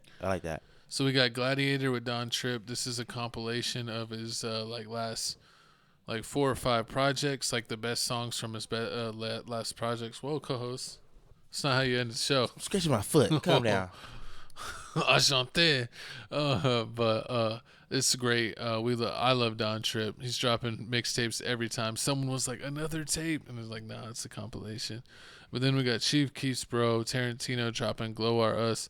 This is a dope song. But it's even doper because this is awesome cover art. It is Whoever awesome did cover this, art. is this Colorful Moolah? Yeah, it might be because I see the sign right there with the sneezing sun. Oh, yeah, the Sun Cup. Yes, I see it. That's a Sun Cup, yeah. Sun drinking lane. So this definitely may be Colorful Moolah. I mean, these two tape, this song and this tape is fire. I'm mad that Dawn Trip, every time I turn around, he keeps saving my co-host. Let's go, Dawn. I have no clue how. I be thinking I stumped my co-host. I be like, co-host, what you got for this music pick of the week? He be like, I don't know. Then he turns around and looks at me with a shiesty smile. And he be like, Dawn Trip just saved the day. He saved the day like 4 or 5 weeks and like 2 months in a row. He saved my co-host's life. I have no clue how. He has a lot of. He just knows when I need an album pick, when no one's dropping that hot fire, I can always count on my boy Don for saving the day. But check out Dawn Trip if you want real life rap about real life things. But speaking of things you need to follow us on X, a.k.a. the old Twitter. Papa Olabog, Felix Supreme. 305. Like, comment, subscribe. Hit the notification bell. Badinga. Check out TOTC Clips if you ever don't have time for the whole show. Tales from the Crib is the only full 1080p. Scan all the QR codes. The TikTok QR code, it's still legal. We're still rocking over there. This Instagram for Tales from the Crib, there's the QR code. And Crib Reactions, our music reaction channel. Scan the QR code right there and lock in with us on Crib Reactions on Instagram. Let me get some music so we can get the F out of here. And you rocking with us. We rocking with you, but you already know what it is, man. It's Tales from the Crib. It's the hottest host, man. You already know. Felix Supreme 305 with my co-host Chico Grande, Chico 2 times. Hey. Rocking with us. We rocking with you. I'm wearing my Mexican tuxedo. We about to eat some tacos and turn up. Forget work tomorrow. I'm unemployed. Let's get this money. Don't lie, co-host. We seen you on the corner. Horrible. You work in them streets. Don't be mad at my co-host, because guess what? What?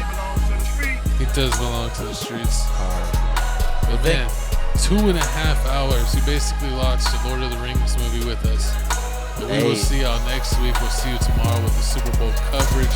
Check out TFTC Sports.